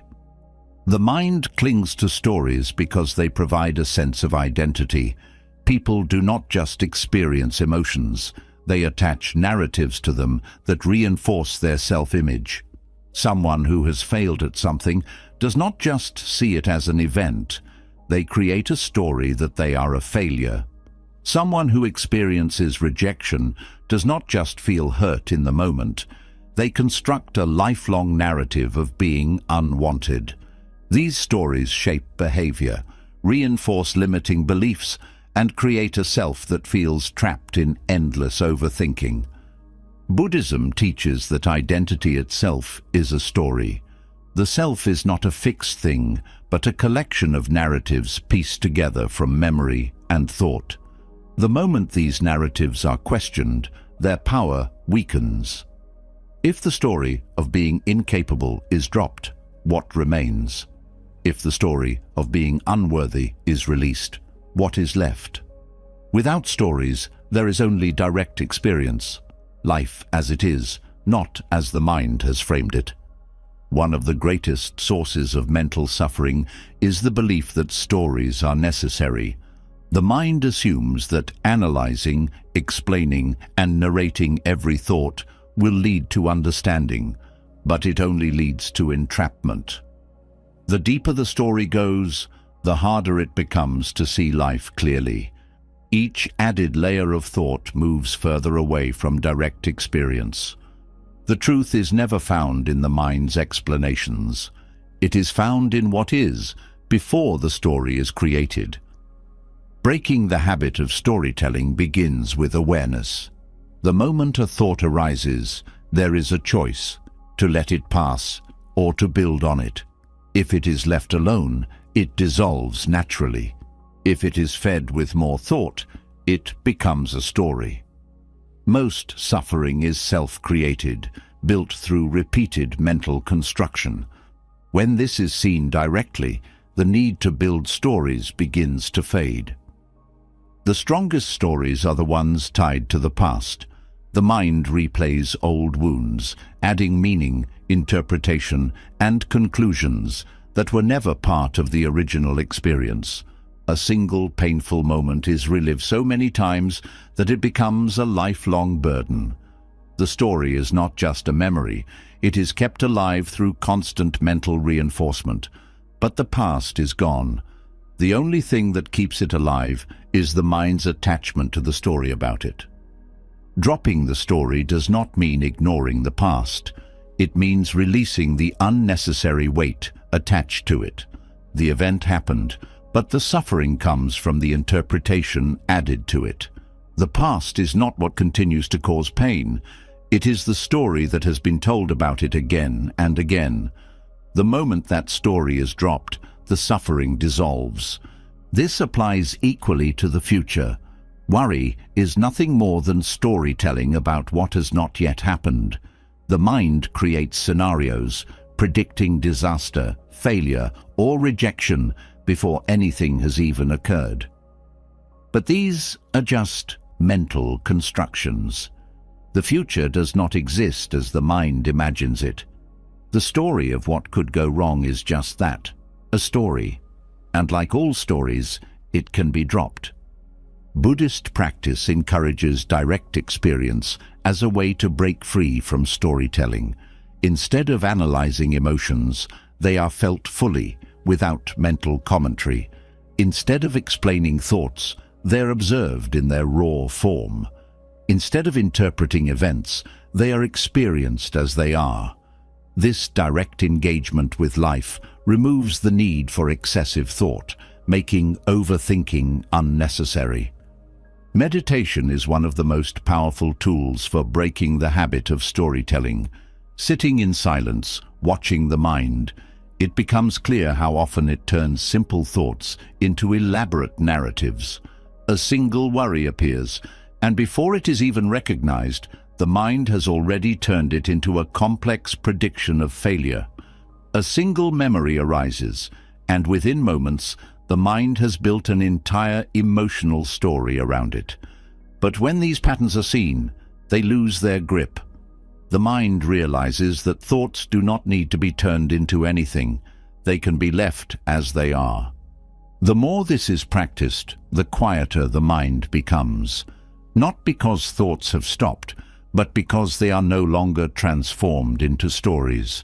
A thought of anger appears, but it does not need to become a lifelong grudge. A moment of doubt arises, but it does not need to become a story of incompetence. The mind remains open, spacious, and free from the weight of unnecessary thought. Dropping the story is not about suppressing emotions. It is about removing the unnecessary suffering attached to them. Pain can exist without the additional suffering created by mental narratives. A moment of sadness can be experienced fully without turning into a belief about being broken. A moment of fear can pass through without turning into an identity of being weak. This is the difference between experiencing emotions and becoming trapped in them. The freedom that comes from dropping the story is immense. The mind no longer needs to carry every past mistake, every possible future problem, every imagined interpretation of what others think. Life becomes lighter, not because nothing happens, but because nothing is held onto unnecessarily. The mind is always searching for meaning, but not all meaning is necessary. Some things do not need explanation. Some thoughts do not need interpretation. Some moments do not need a story. When this is understood, the need for constant mental activity dissolves. The mind no longer needs to process everything because it trusts that life is already complete without additional commentary. This is why Buddhist teachings emphasize simplicity. The fewer stories the mind builds, the clearer life becomes. The less thought is added, the lighter the mind feels. The habit of storytelling does not end through force. It ends through seeing that stories are not needed. When the mind no longer turns every thought into a story, peace arises naturally, not because thoughts have stopped, but because they are no longer believed as absolute truth. A thought is just a thought, a passing event, an echo of the mind. And when that is fully seen, the need to hold on to stories disappears, leaving only presence, clarity, and the effortless freedom of a mind that no longer builds its own suffering. When the habit of storytelling fades, the mind becomes lighter. But in that newfound clarity, another truth emerges, one that has often been overlooked. Beneath the layers of overthinking, judgment, and endless mental loops, there is a voice that has been whispering all along. It is not the voice of wisdom or awareness, but the voice of self-criticism. It is the voice that repeats past mistakes, that questions worthiness, that turns every small misstep into a personal failure. Even when unnecessary narratives are dropped, this voice lingers. And unless it is understood, it keeps the cycle of overthinking alive. Buddhism teaches that the way the mind is treated determines its state. If it is met with harshness, it becomes tense. If it is constantly judged, it retreats into defensiveness. If it is filled with criticism, it learns to expect suffering, even in moments of peace. Overthinking does not only come from attachment to thoughts, it also comes from the way the mind reacts to itself. A mind that fears its own thoughts, that sees them as proof of failure, that turns every moment of doubt into a reason for shame, will never find stillness. But a mind met with compassion softens, relaxes, and becomes a place of refuge instead of a battlefield. Loving kindness, or metta in Buddhist teachings, is not just about extending kindness to others. It begins with the self. It is the practice of looking at the mind, not with frustration, not with judgment, but with the same warmth one would offer to a dear friend. The suffering of overthinking is not caused by thoughts alone, but by the way the mind punishes itself for having them. When a moment of doubt arises, instead of being met with understanding, it is met with self-criticism. When anxiety appears, instead of being acknowledged gently, it is pushed away with frustration. This inner resistance does not silence the mind, it amplifies its suffering. A harsh mind does not create clarity, it creates fear. It turns every thought into a battle, every mistake into a reason for self-hatred. It leaves no room for growth because it assumes that imperfection is failure. But this approach is based on misunderstanding.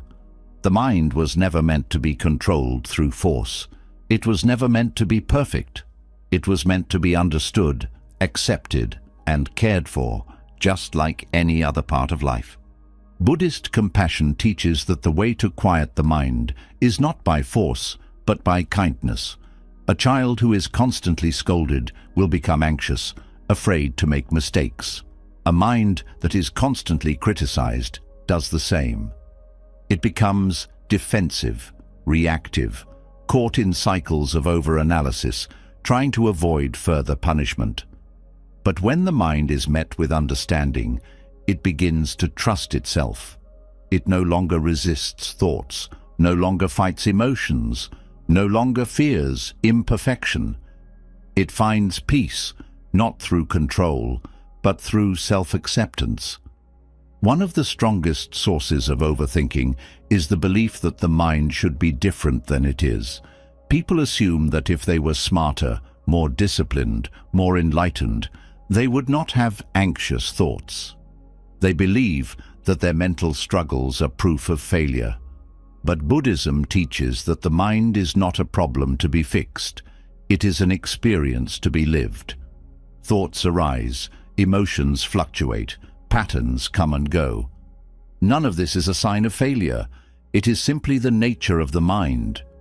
Compassion for the mind means releasing the need for it to be perfect. It means understanding that overthinking is not a personal flaw, but a habit formed over time. It means seeing that self-criticism does not help. It only deepens suffering. The mind is not an enemy to be conquered.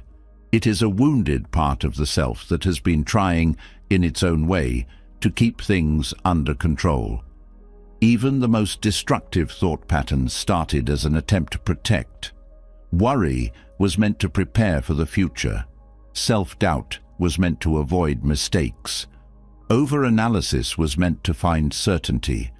These patterns are misguided, but they were never meant to cause harm.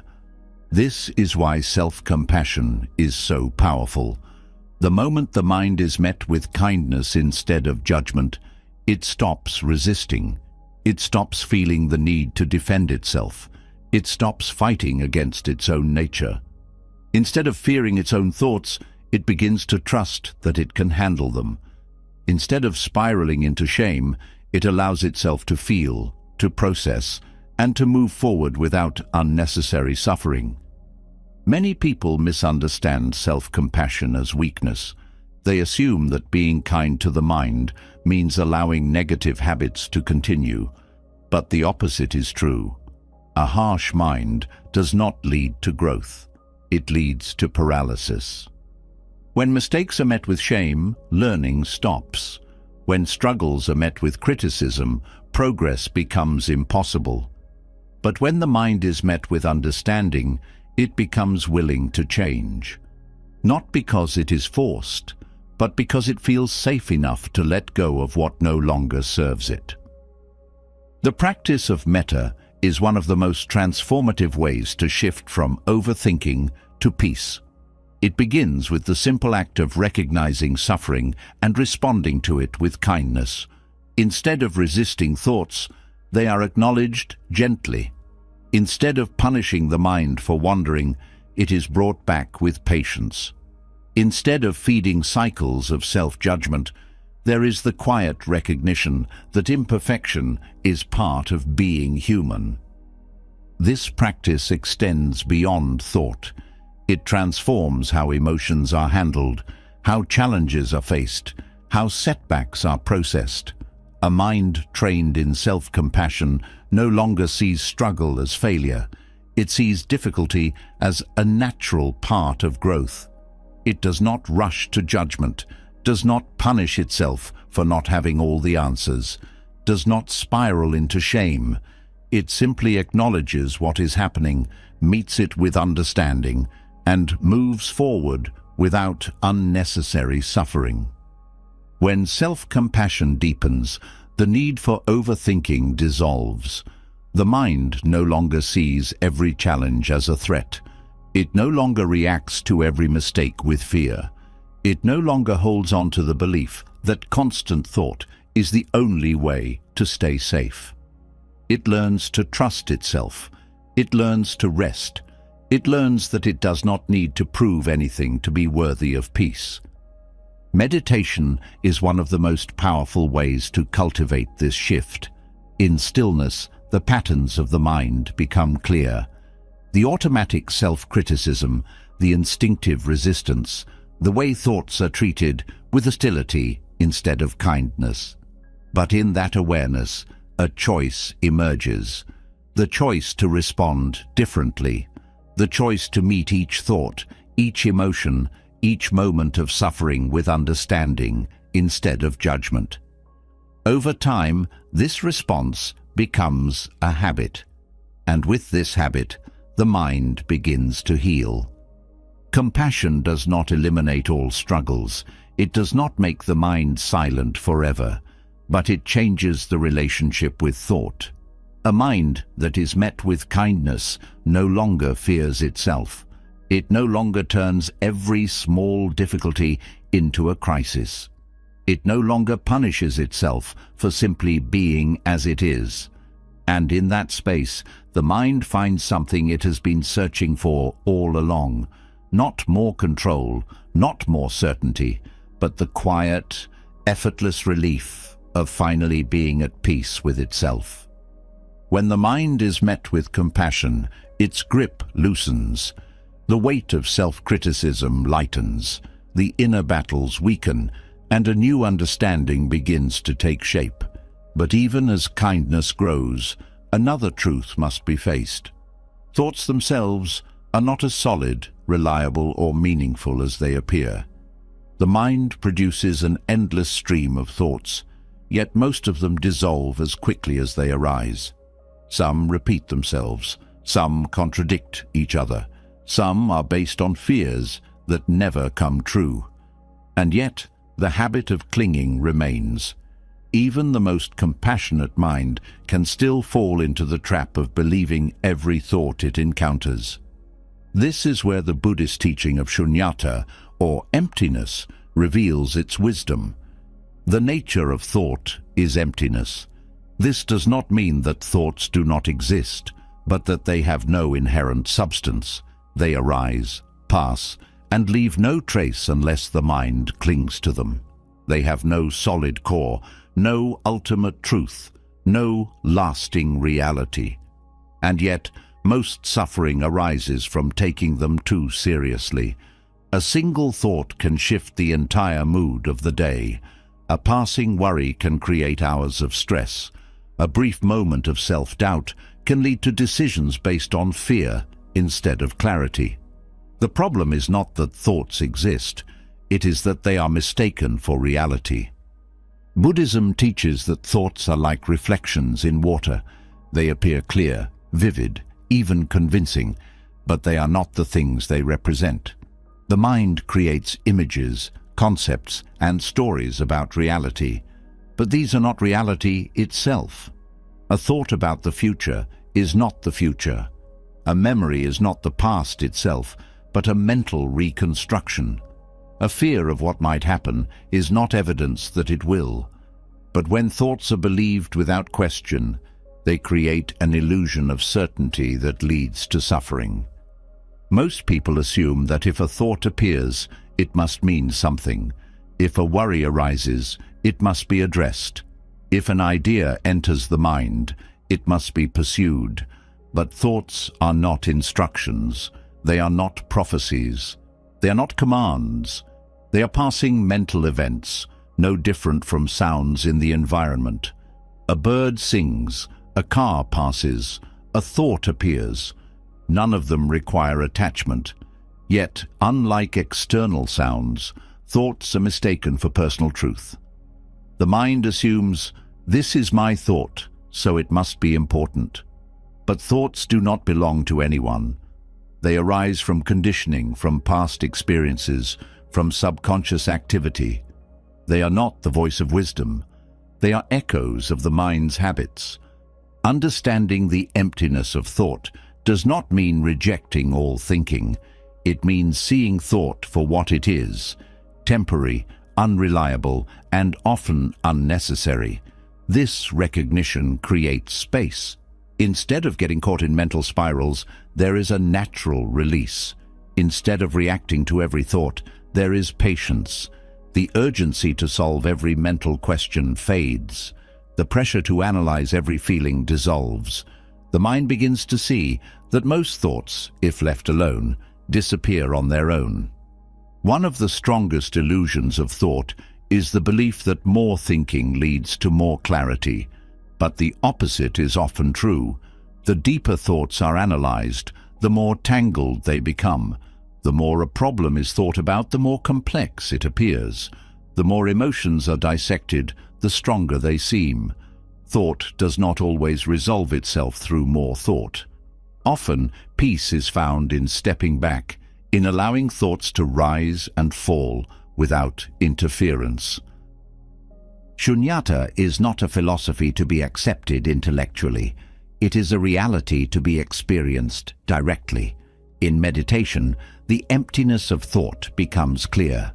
A thought arises, it stays for a moment, then it fades.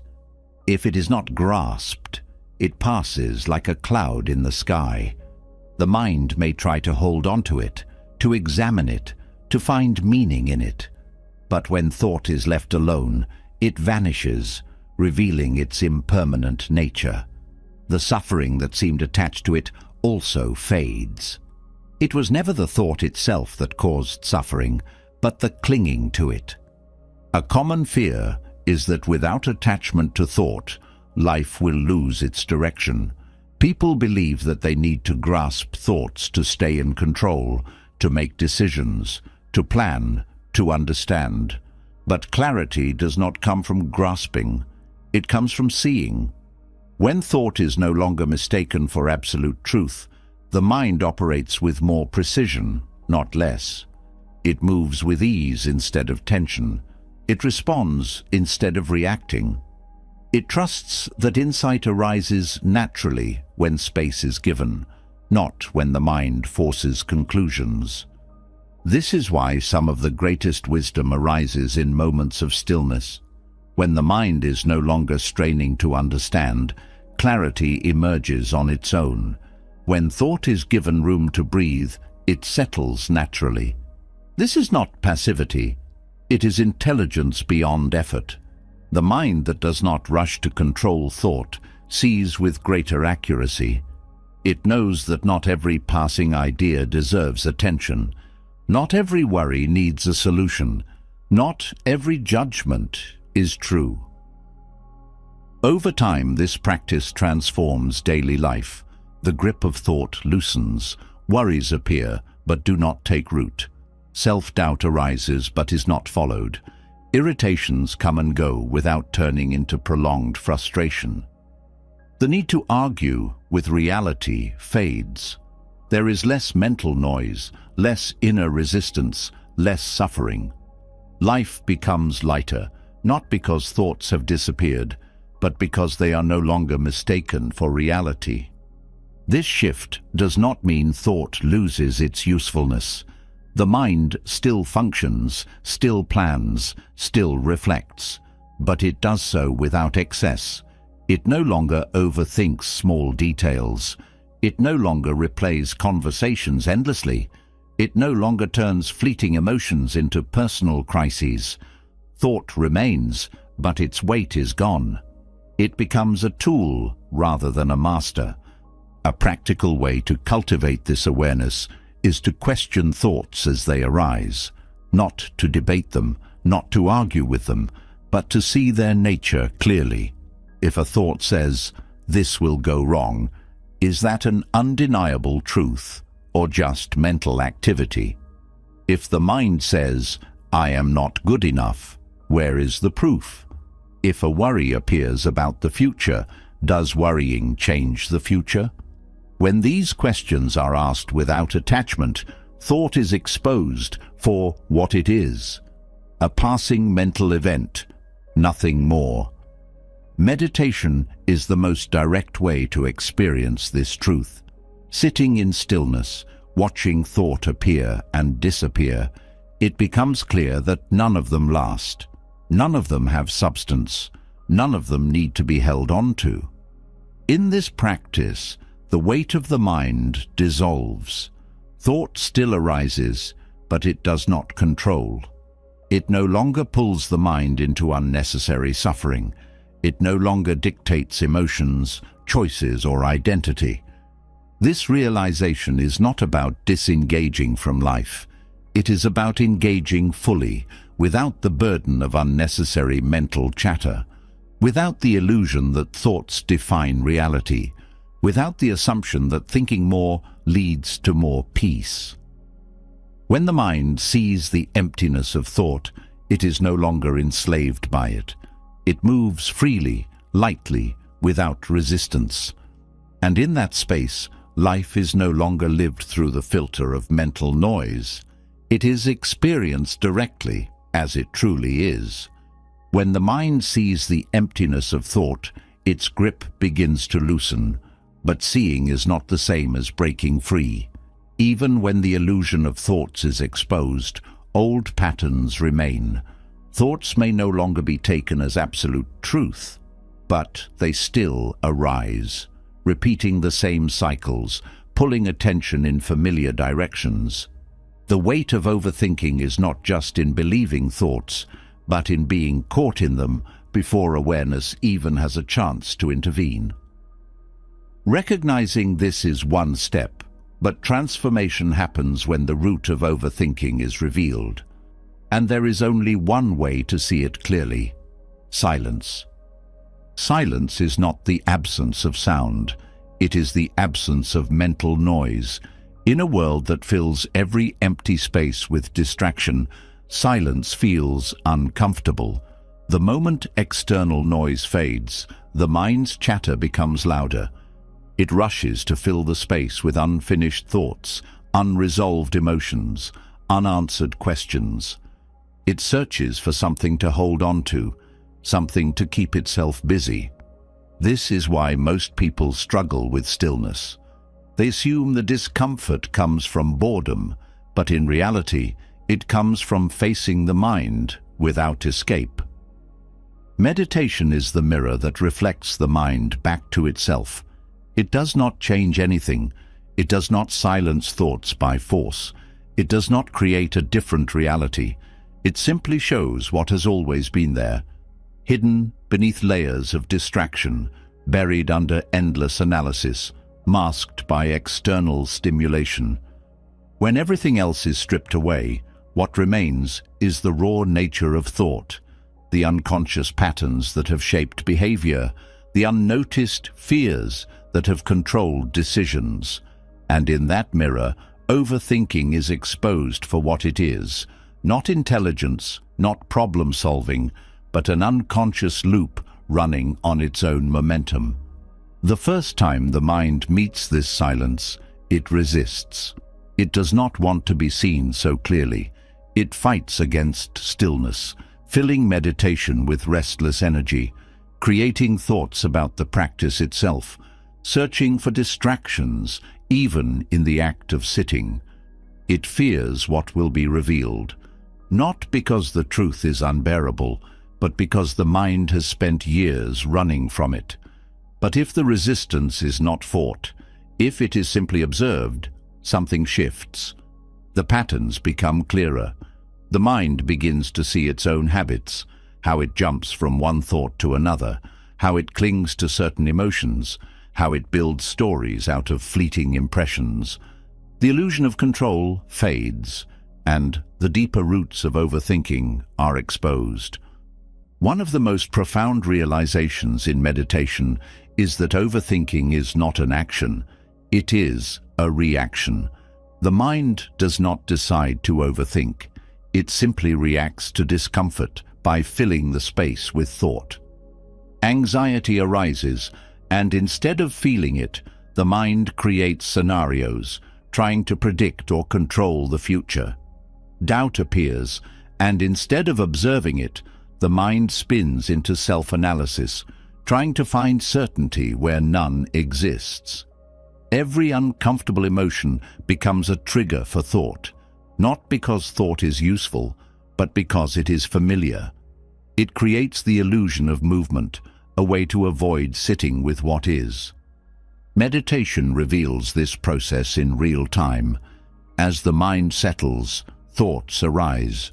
Some are random, some are familiar, some are deeply personal. But instead of engaging with them, meditation allows them to be seen clearly. A worry appears, but instead of following it, there is awareness that it is just a thought. An old memory surfaces, but instead of getting lost in it, there is the recognition that it has no power unless it is fed. A negative judgment arises, but instead of believing it, it is simply noted and left alone. At first, the mind resists letting go.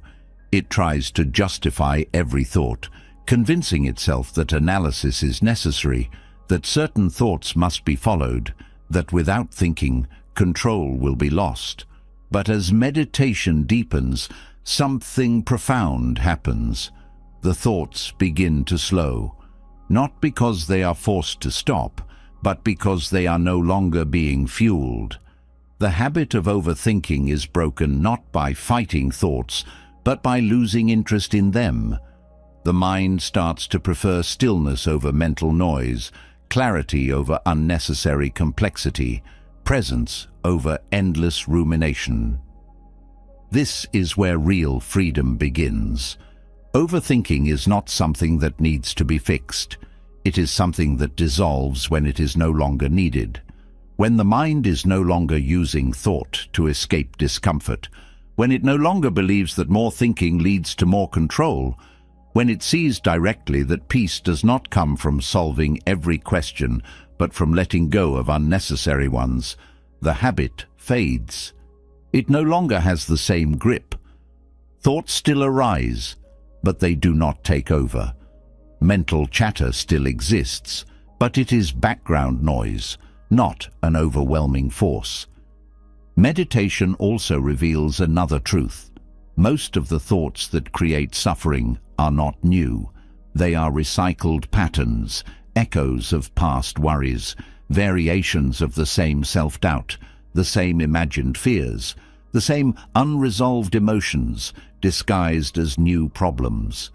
The mind repeats itself, convincing itself that each new thought is important, but in meditation this repetition becomes obvious. The same patterns appear over and over. The same worries, the same doubts, the same mental loops, and once seen clearly, they lose their power. This is why deep meditation does not just quiet the mind temporarily.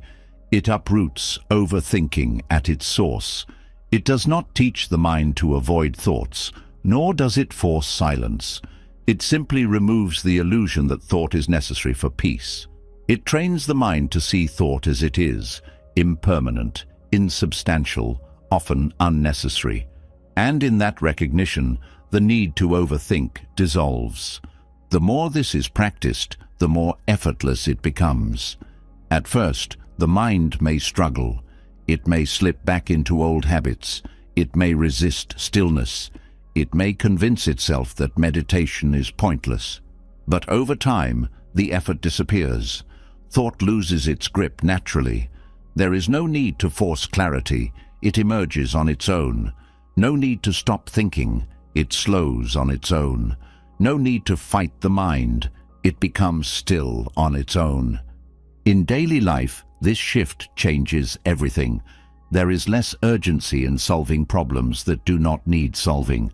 There is less attachment to opinions that were never necessary. There is less mental clutter, less inner resistance, less wasted energy on thoughts that serve no purpose. The mind moves through life with more ease, more fluidity, more presence, not because it has been controlled, but because it has been understood. This is the power of meditation, not as a technique, but as a direct experience of truth. It does not require belief, does not depend on philosophy, does not demand effort. It is simply the practice of sitting, of observing, of allowing the mind to reveal itself. And in that space, the deepest patterns of overthinking are exposed, not through struggle, but through silence. What remains is something far greater than mental clarity. It is the realization that peace has always been there, waiting beneath the noise, beneath the layers of unnecessary thought, beneath the endless cycles of mental analysis. It was never lost. It was only hidden. And in the stillness of meditation, it is found again, not as something to be achieved, but as something that was never absent in the first place. When the mind settles into silence, its patterns are revealed. But even as thoughts slow down, there is something deeper that keeps them returning, something that pulls the mind back into restlessness even when it wants to be still. That force is desire. The constant reaching, the never-ending search for more, the feeling that something is missing. This craving does not just influence actions, it fuels overthinking. It is the unseen engine behind mental spirals, keeping the mind trapped in cycles of wanting, chasing, and never feeling complete. Buddhism teaches that craving is the root of suffering, not because wanting something is inherently bad, but because attachment to desires creates endless dissatisfaction. The mind clings to what it does not have, worries about what it might lose, and fixates on what it believes will bring happiness. And this attachment fuels an unstoppable mental loop. The mind does not rest because it is always searching. Even when a desire is fulfilled, another one takes its place.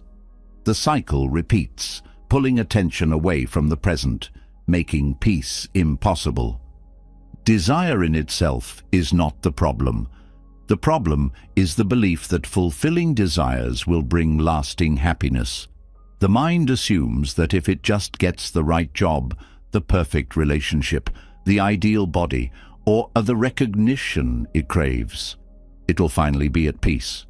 But peace never arrives in this way. Every external gain leads to new expectations, new comparisons, new fears. The more the mind attaches to desires, the more unstable it becomes. Every success is overshadowed by the fear of losing it. Every moment of pleasure is tainted by the thought that it will end. Ambition is often seen as a driving force, something that gives life meaning. But when ambition turns into obsession, it becomes a source of suffering. The mind fixates on goals, believing that happiness lies in their achievement. Yet, the moment one goal is reached, another takes its place. This is the illusion of progress, the belief that fulfillment is always just one step away. The problem is that this step never ends. No matter how much is achieved, the craving for more remains. The mind stays restless, always looking ahead, never content with what is. Comparison adds another layer to this suffering. The mind does not just crave, it measures itself against others. It creates mental stories about how far behind or ahead it is, how much better or worse it appears in the eyes of society. This constant evaluation fuels overthinking, making peace impossible. Instead of appreciating what is present, the mind is caught in an endless race, trying to match an ever-changing standard. Overthinking is not just about fear or doubt. It is deeply tied to desire. The mind analyzes, plans, worries, and replays because it believes it must control every outcome. It believes it must ensure success, avoid failure, secure happiness. The stronger the craving, the stronger the overthinking. If the mind desires love, it overanalyzes relationships. If it desires success, it fixates on every detail of work. If it desires perfection, it criticizes itself endlessly.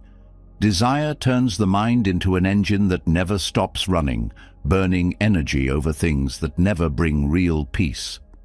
Detachment does not mean giving up on life.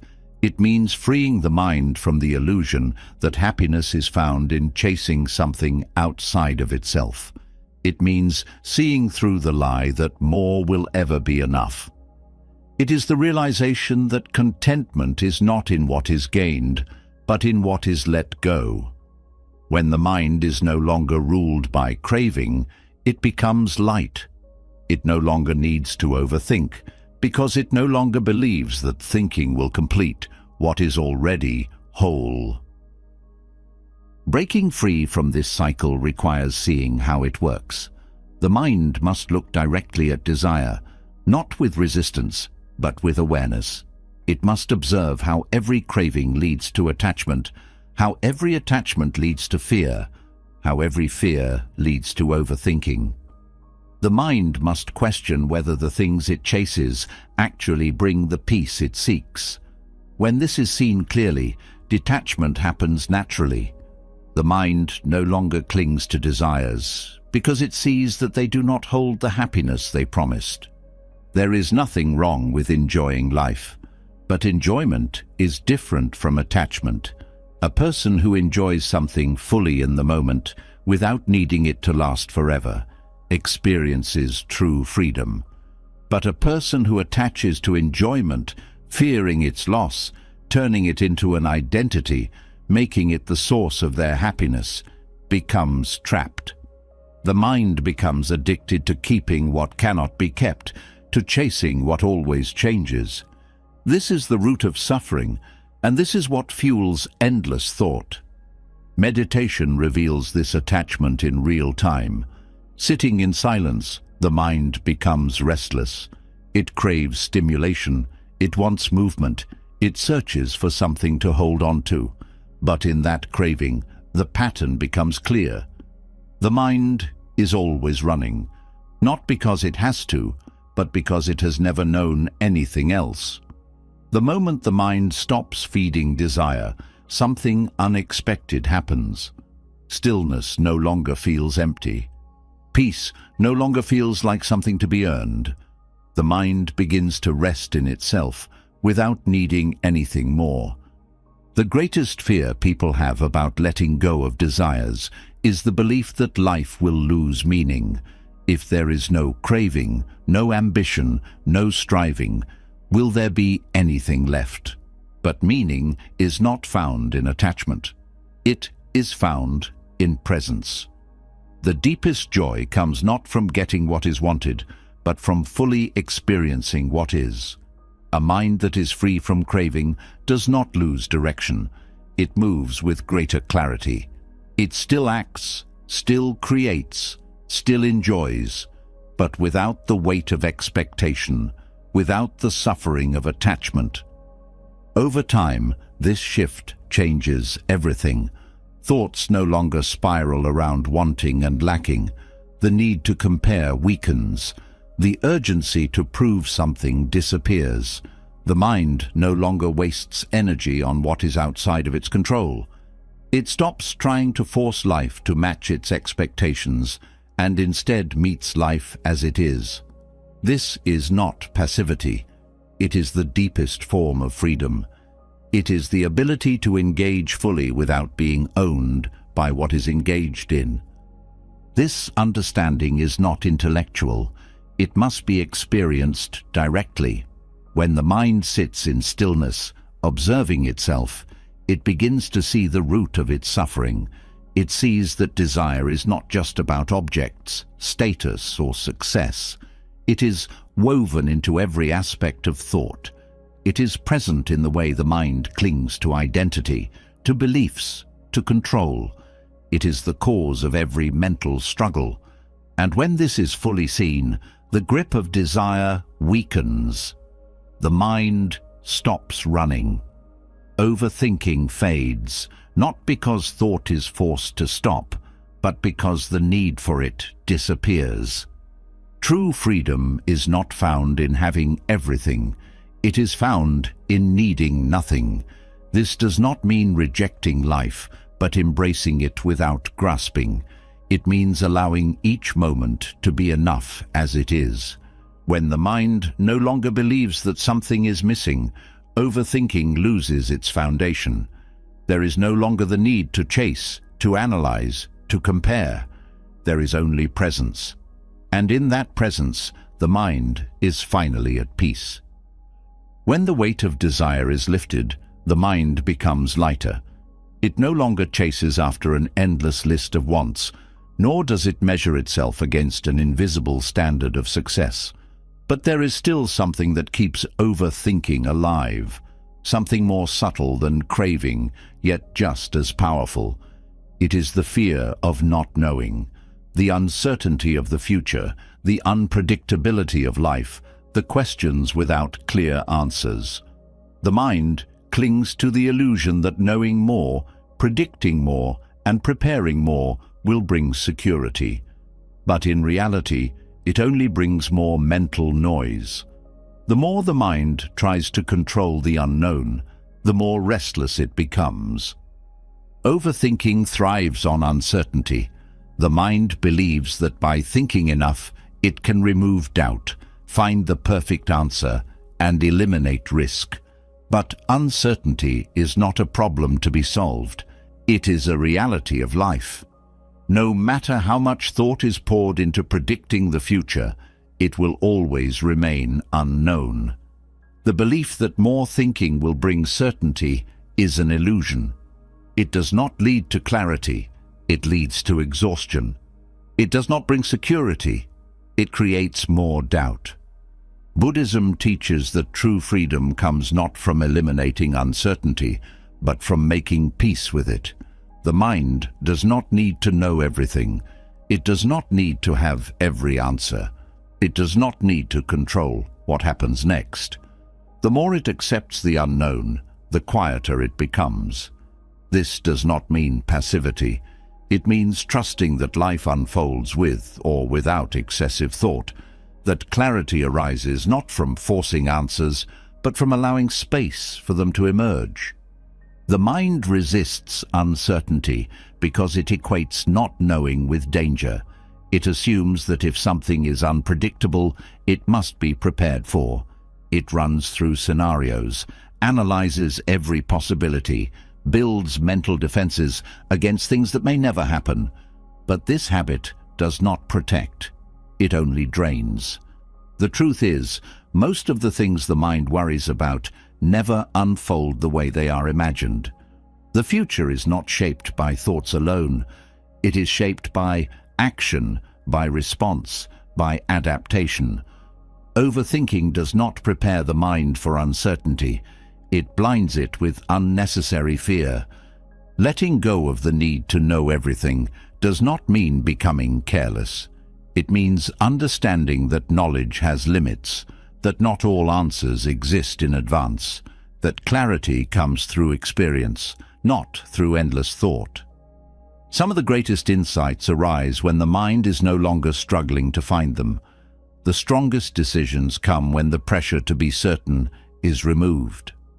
Life does not demand absolute knowing. It only asks for presence, for openness, for the willingness to engage without needing guarantees. Meditation is one of the most direct ways to experience this shift. In silence, the mind is confronted with its own discomfort, with uncertainty. It reaches for something to hold on to, searches for conclusions, tries to label and define what cannot be fully understood. But if this impulse is observed rather than indulged, something changes. The mind realizes that it does not need to have all the answers in order to be at peace.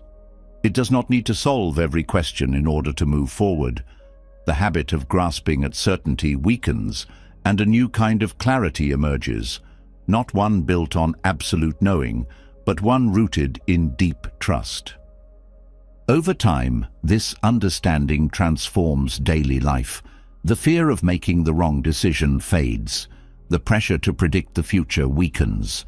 The need to have everything figured out loses its power. Instead of seeing uncertainty as something to battle, the mind begins to see it as something natural, something that has always been part of life. Every moment is unknown. Every breath is uncertain. The future has never been guaranteed. And yet, life continues. The mind has always adapted. Fear has never been a requirement for survival. This is where true stillness arises, not from controlling thought, not from predicting outcomes, but from trusting the unknown. A mind that does not fear uncertainty is a mind that does not waste energy trying to resist it. It is a mind that moves with life instead of against it. It no longer needs to grasp, to analyze endlessly, to demand answers that do not yet exist. It simply meets each moment as it comes, unburdened by the need to control what cannot be controlled. Some of the greatest suffering in life comes from trying to force certainty where none exists. People make choices based on fear rather than wisdom, trying to eliminate all risks, trying to ensure that nothing unexpected happens. But life is not meant to be predictable.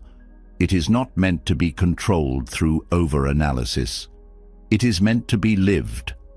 When the mind releases its attachment to certainty, it moves with a freedom that was never possible before. It no longer needs to overthink every step. It no longer wastes energy on imaginary fears. It no longer clings to the false comfort of knowing. Instead, it learns to trust, not in certainty, but in its own ability to face whatever comes. This is not recklessness. It is clarity. It is the ability to make decisions without needing perfect knowledge. It is the confidence to step forward without waiting for every variable to be known. It is the strength to let go of unnecessary mental struggle and embrace the reality that not knowing is not a weakness. It is part of life itself. When this is deeply understood, overthinking loses its foundation. The mind no longer spirals into endless analysis, because it no longer believes that certainty is necessary for peace. It no longer clings to thought, because it knows that thoughts do not provide guarantees. It no longer wastes energy on fear, because it sees that fear does not change the nature of the unknown. Over time, this shift becomes effortless. The habit of overanalyzing weakens. The need for absolute answers disappears. Life becomes lighter, not because it has become more predictable, but because the mind no longer demands that it be so. This is true liberation, not from uncertainty itself, but from the belief that uncertainty must be resisted. A mind that no longer fears the unknown is a mind that is finally free. It no longer carries the weight of imagined futures, no longer wastes time trying to force control where none is possible. It moves with ease, with presence, with trust. And in that space, overthinking fades, not through effort, not through struggle, but because there is simply nothing left for it to cling to. When the mind lets go of its obsession with certainty, something surprising happens. The fear of the unknown fades, but something else rises to the surface. Mental exhaustion, not from uncertainty, not from overanalysis, but from sheer overload. The mind is not just caught in loops because it seeks control. It is also overwhelmed because it has been fed too much, too often, without rest. There is no space to process, no silence between thoughts, no pause between inputs. The world floods the mind with information, and without realizing it, the mind becomes bloated, sluggish, unable to distinguish what is essential from what is noise. Modern life is built on excess, not just in material things, but in mental consumption. The constant stream of news, opinions, entertainment, notifications, conversations, advertisements, all of it pulls attention in 100 different directions. The mind absorbs it all, whether it wants to or not. Every bit of information adds weight. Every external stimulus feeds new thoughts. The mind does not have time to digest what it takes in, yet it keeps reaching for more. It is like eating without stopping, consuming without processing, swallowing without digesting. And just like the body struggles with overeating, the mind struggles with overthinking when it is overfed. Buddhism teaches that the mind reflects what it is given. A mind constantly exposed to chaos becomes chaotic.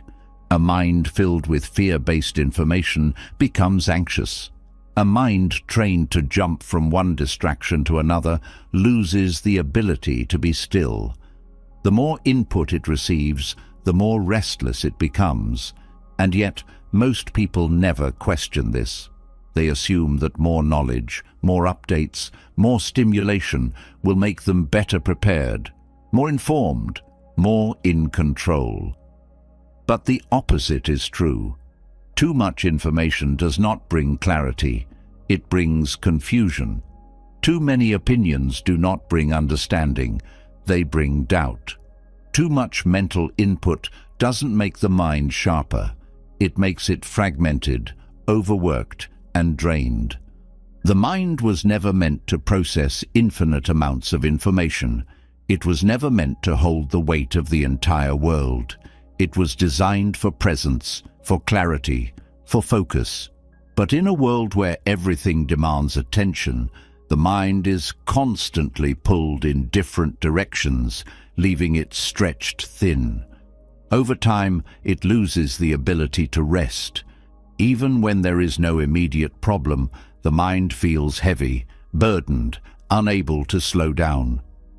It becomes addicted to stimulation, mistaking endless consumption for progress. Reducing mental inputs is not about ignorance. It is about discernment. It is the ability to choose what enters the mind and what does not. It is the discipline to stop feeding it unnecessary clutter. A mind that is constantly exposed to everything cannot focus on anything. But a mind that is selective, that knows when to step away, that understands the power of less, becomes sharp, clear, and at ease. The habit of overthinking often comes from overexposure.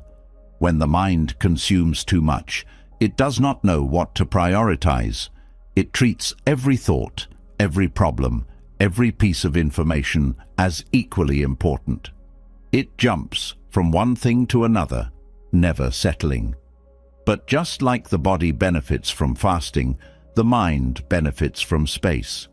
The more unnecessary inputs are reduced, the more the mind can breathe. One of the strongest sources of mental overload is digital consumption.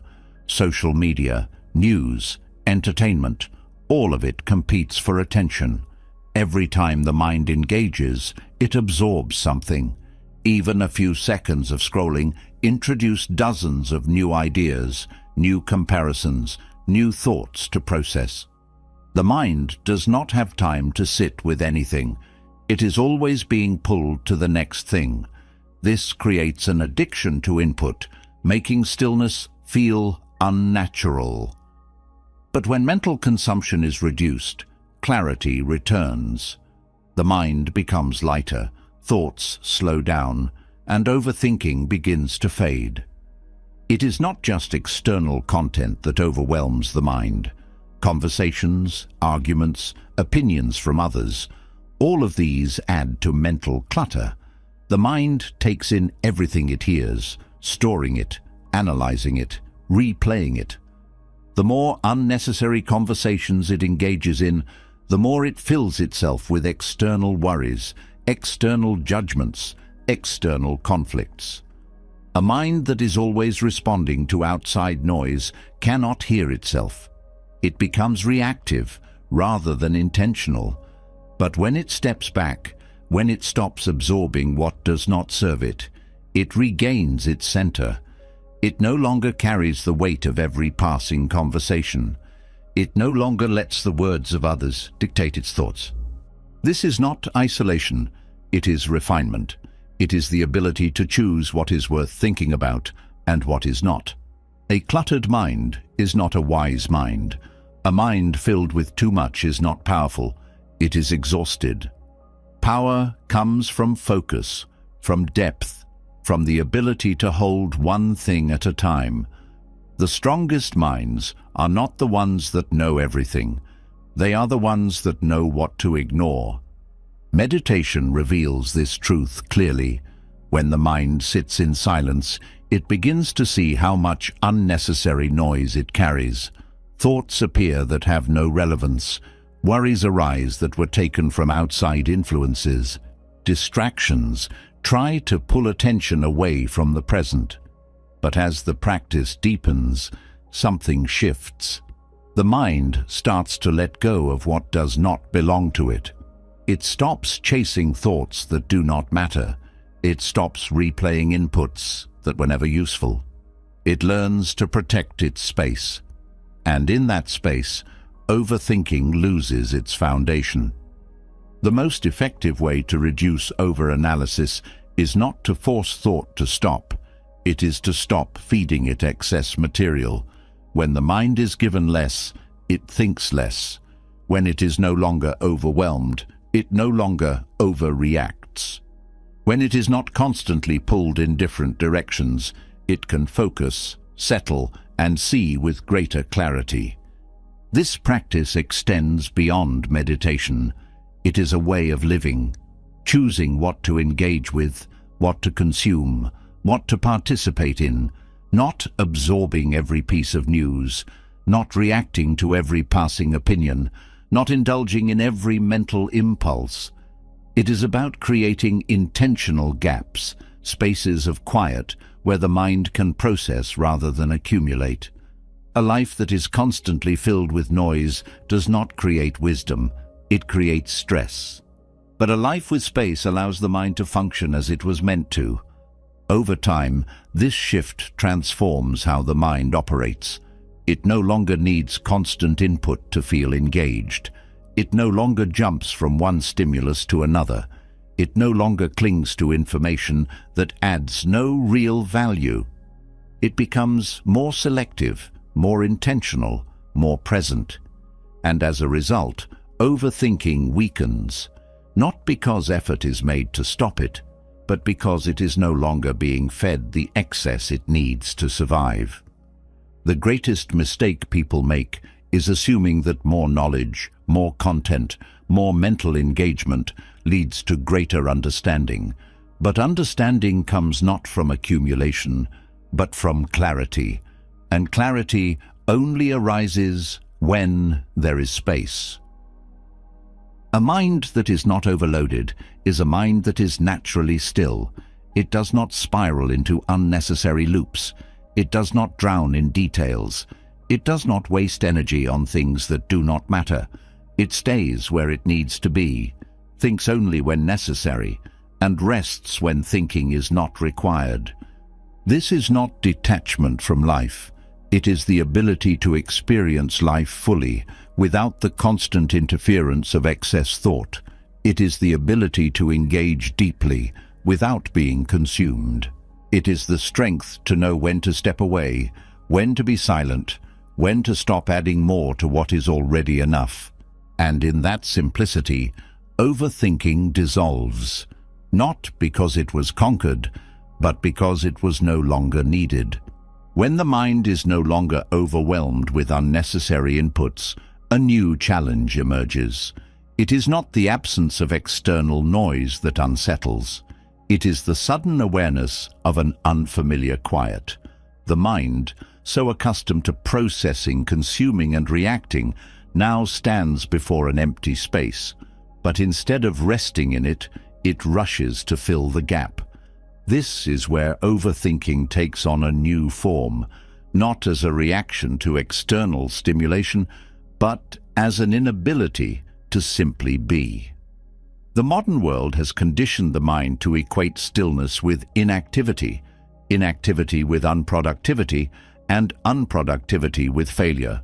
But Zen and Taoist wisdom reveal the opposite, that true power, clarity, and even transformation arise not from doing more, but from doing nothing at all.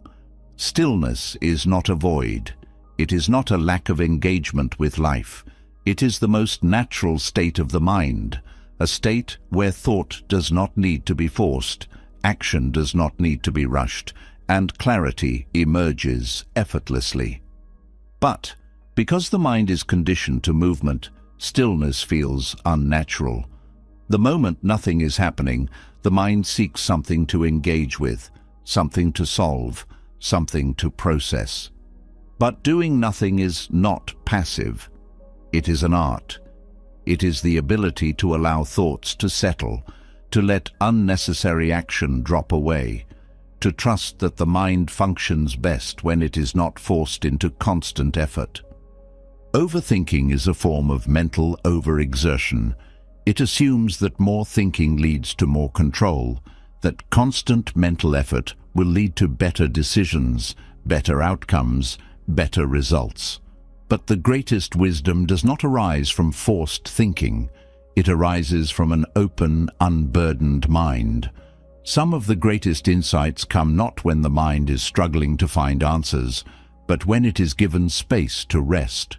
Taoist philosophy calls this Wu Wei, or effortless action.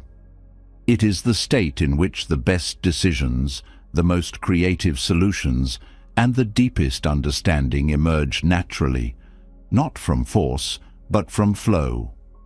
The obsession with being productive has turned stillness into something unnatural. People feel guilty for resting. They assume that if they are not actively thinking, planning, or solving, they are wasting time. But the mind, like the body, has a rhythm. It needs movement, but it also needs rest. Just as a muscle fatigues when overworked, the mind loses clarity when it is never given stillness. It becomes dull, exhausted, inefficient. True wisdom comes not from doing more, but from knowing when to stop. Zen practice teaches that when the mind is still, it does not become empty, it becomes clear. Thought is not suppressed, nor is it indulged. It arises and falls naturally without attachment. This is the foundation of true awareness. It is not about controlling thought, but about seeing it as it is, fleeting, impermanent, often unnecessary. The mind that does nothing is not inactive, it is deeply present. It does not interfere with thought, nor does it cling to it. It simply allows space for clarity to emerge on its own. In modern life, the fear of stillness is everywhere. People fill their days with distractions, their moments of quiet with screens, their free time with endless consumption. The idea of simply sitting without agenda, without a goal, feels foreign. Yet this is the very thing the mind needs most.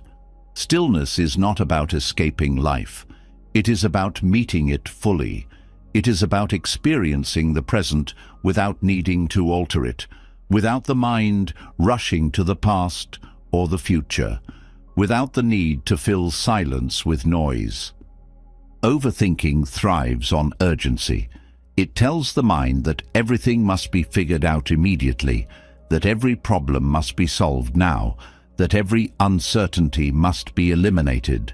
But wisdom arises when the mind steps back, when it stops forcing, when it allows solutions to unfold in their own time. The more the mind learns to rest in stillness, the less it feels the need to control. The less it controls, the less it overthinks. The Taoist masters spoke of the way water moves through the world. It does not struggle, it does not force, it does not resist. It flows, it adapts, it moves with effortless intelligence. The mind is meant to do the same. But instead of flowing, it often fights against life, trying to force clarity, trying to make things happen faster, trying to control what is beyond its reach. This is what creates exhaustion. But the moment the mind stops fighting, stops pushing, stops grasping, peace arises. Thought becomes light. Action becomes natural. Life unfolds without strain. Doing nothing is not avoidance, it is mastery. It is the ability to sit in stillness without needing to escape. It is the ability to trust that clarity does not come from force, but from space. It is the ability to move with life rather than against it. This is why the greatest minds throughout history, philosophers, poets, spiritual masters, valued solitude, silence, and stillness. They understood that true understanding doesn't come from overthinking. It comes from listening to the mind when it is quiet. Meditation is the direct experience of this truth. It is the practice of sitting in nothingness, of observing without interference, of allowing thought to rise and fall without reaction. In meditation, the mind begins to see its own patterns, the way it rushes to fill gaps, the way it clings to thought, the way it resists emptiness. But if the mind does not interfere, if it simply allows stillness to exist, something profound happens. The need to overthink dissolves. The need to grasp at certainty weakens. The mind becomes lighter, not because it has solved everything, but because it no longer believes that everything needs solving. In daily life, this shift changes everything. The tendency to rush disappears. The need to react to every thought fades. The belief that mental effort equals wisdom is replaced with the understanding that clarity arises naturally when given space. Overthinking is not fought, it is outgrown. The mind stops engaging in unnecessary effort because it sees that effort is often the very thing blocking insight. Most people believe that their biggest breakthroughs come when they push harder, try more, think longer. But some of the greatest discoveries, the most profound realizations, the clearest decisions, come in moments of stillness. When the mind is not looking for an answer, the answer reveals itself. When the mind stops chasing, what is needed arrives. This is the paradox of doing nothing. It is the most powerful thing a person can do. Over time, this understanding becomes effortless. The mind no longer feels guilty for resting. It no longer seeks unnecessary distractions. It no longer mistakes stillness for stagnation. It learns that wisdom doesn't come from excessive thinking, but from deep presence. It understands that doing nothing is not a waste of time. It is where time is truly experienced. It is the space where clarity, insight, and true peace are found. In the end, the greatest lesson is simple. The mind does not need to do so much. It does not need to force every outcome, analyze every detail, or solve every mystery. It only needs to stop, to breathe, to trust that the answers it seeks will come, not through struggle, but through stillness. And in that stillness, overthinking fades. Not through effort, not through control, but because it was never needed in the first place. When the mind learns to be still, its need to react begins to fade. The urge to control, to force solutions, to fill every moment with unnecessary effort weakens. But there is another force that keeps the mind restless: speech. Not just external conversations, but the endless internal dialogue that fuels overthinking. Words are powerful, shaping perception, influencing emotions, and determining how thoughts unfold. The more the mind engages in constant verbal expression, the more it solidifies patterns of overanalysis. Speech and overthinking are deeply connected. Talking less does not just create external silence, it quiets the mind at its core. Words carry energy. The more they are spoken, the more they reinforce certain mental patterns. Unnecessary talking feeds unnecessary thinking. Every conversation leaves an imprint. Every exchange adds to the mind's processing load. But silence is not just the absence of words. It is the space where mental clarity emerges. A mind that is not constantly engaged in speaking gains the ability to observe rather than react, to reflect rather than impulsively respond. Overthinking often finds its fuel in excessive speech. When thoughts remain unspoken, they lose their grip. But when they are verbalized repeatedly, they take on weight, becoming more real, more powerful, more difficult to release. A single doubt, when spoken aloud multiple times, turns into a fixation. A minor worry, when discussed at length, becomes an overwhelming problem. Words amplify thought. They give it structure, make it harder to dismiss. This is why those who talk excessively often struggle with overactive minds. Their own words feed their mental noise. Restraint in speech is one of the oldest practices in Buddhist wisdom. It is not just about avoiding gossip or unnecessary conversation. It is about preserving energy. Every word spoken uses mental energy, and the more careless the speech, the more scattered the mind becomes. A person who speaks without intention also thinks without clarity. Their mind jumps from one idea to another, never settling, never quieting. But a person who speaks only when necessary develops a mind that is focused, steady, and at ease. Verbal restraint does not mean withdrawing from communication. It means being selective, speaking with purpose, knowing when words are needed and when silence is the better choice. It means recognizing that not every thought deserves expression, that not every opinion needs to be shared, that speech should serve clarity rather than clutter the mind further. Overthinking thrives on excessive discussion. When a problem is spoken about repeatedly, it gains strength. Instead of resolving itself, it expands. Instead of becoming clearer, it becomes more complicated. This is why people who talk endlessly about their worries often feel worse rather than better. Verbal repetition reinforces mental loops. turning fleeting concerns into deeply ingrained struggles.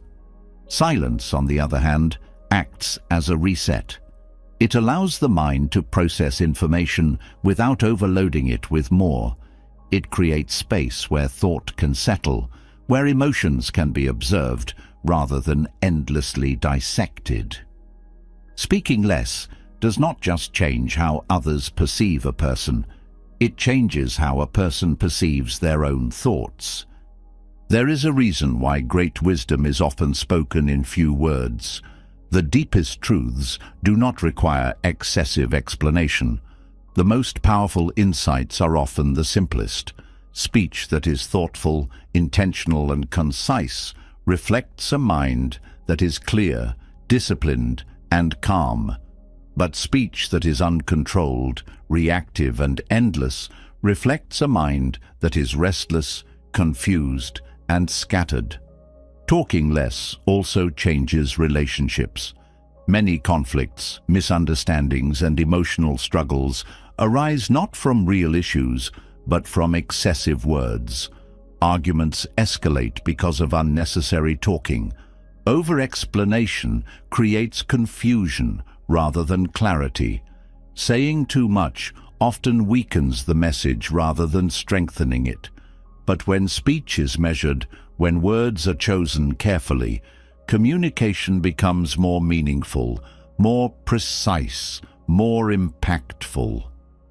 Buddhist monks practice noble silence, not just as a discipline, but as a way to cultivate inner peace. They understand that reducing external chatter also reduces internal chatter. A quiet mouth leads to a quiet mind.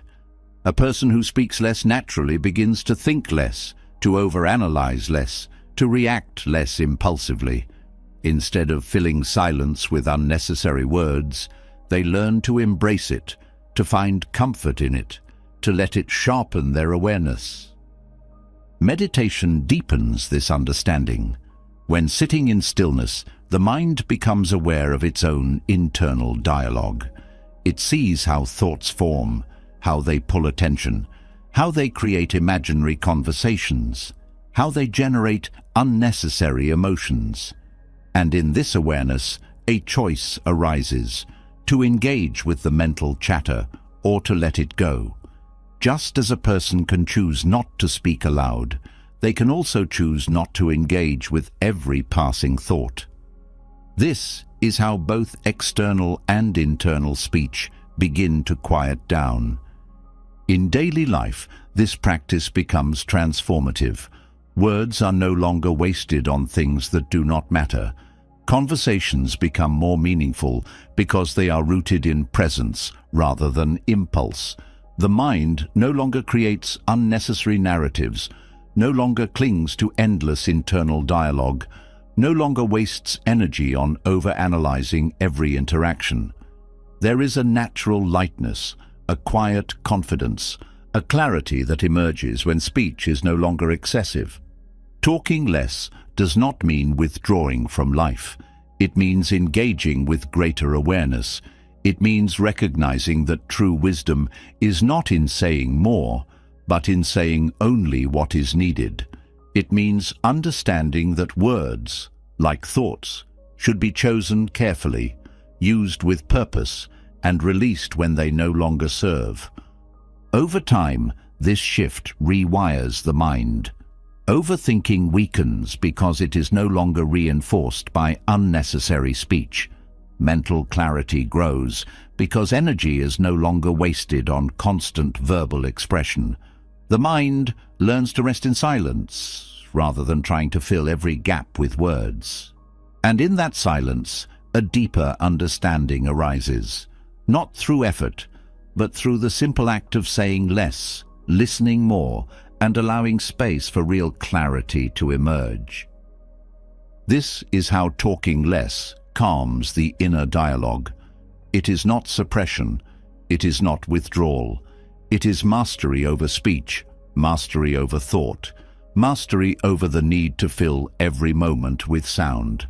And when that mastery is developed, overthinking dissolves, not through force, but because it is no longer being fed. After everything we have explored, one truth stands clear.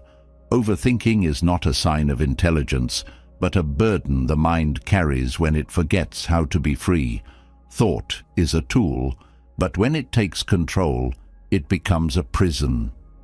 The wisdom of Buddhism teaches that the key to escaping this cycle is not in thinking harder, but in thinking less. Not in grasping for certainty, but in surrendering to the flow of life. Not in chasing after answers, but in resting in awareness. The mind clings, craves, and resists, creating endless loops of analysis, worry, and doubt. But the moment it learns to let go of attachments, of self-image, of the need to control, the weight disappears. Silence becomes a sanctuary. Presence replaces over-analysis. Simplicity dissolves unnecessary complexity. And what remains is clarity, peace, and an unshakable calm. There is no grand technique, no hidden secret, no complex philosophy to memorize. The way out of overthinking is found in stillness, in trust, in the simple act of doing less, talking less, holding on less. The quieter the mind becomes, the more it sees that it was never truly trapped. It was only tangled in its own thoughts. And in that realization, the freedom you've always searched for is finally yours. Now, I want to hear from you. What was the biggest insight that struck you in this journey? Which Buddhist truth resonated with you the most? Drop a comment below. I read them all, and your words could inspire someone else who is struggling to break free from overthinking. And if you want more wisdom like this, don't forget to hit the subscribe button, because a mind at peace isn't something you stumble upon. It's something you cultivate, one step at a time. Let's walk that path together. See you in the next one.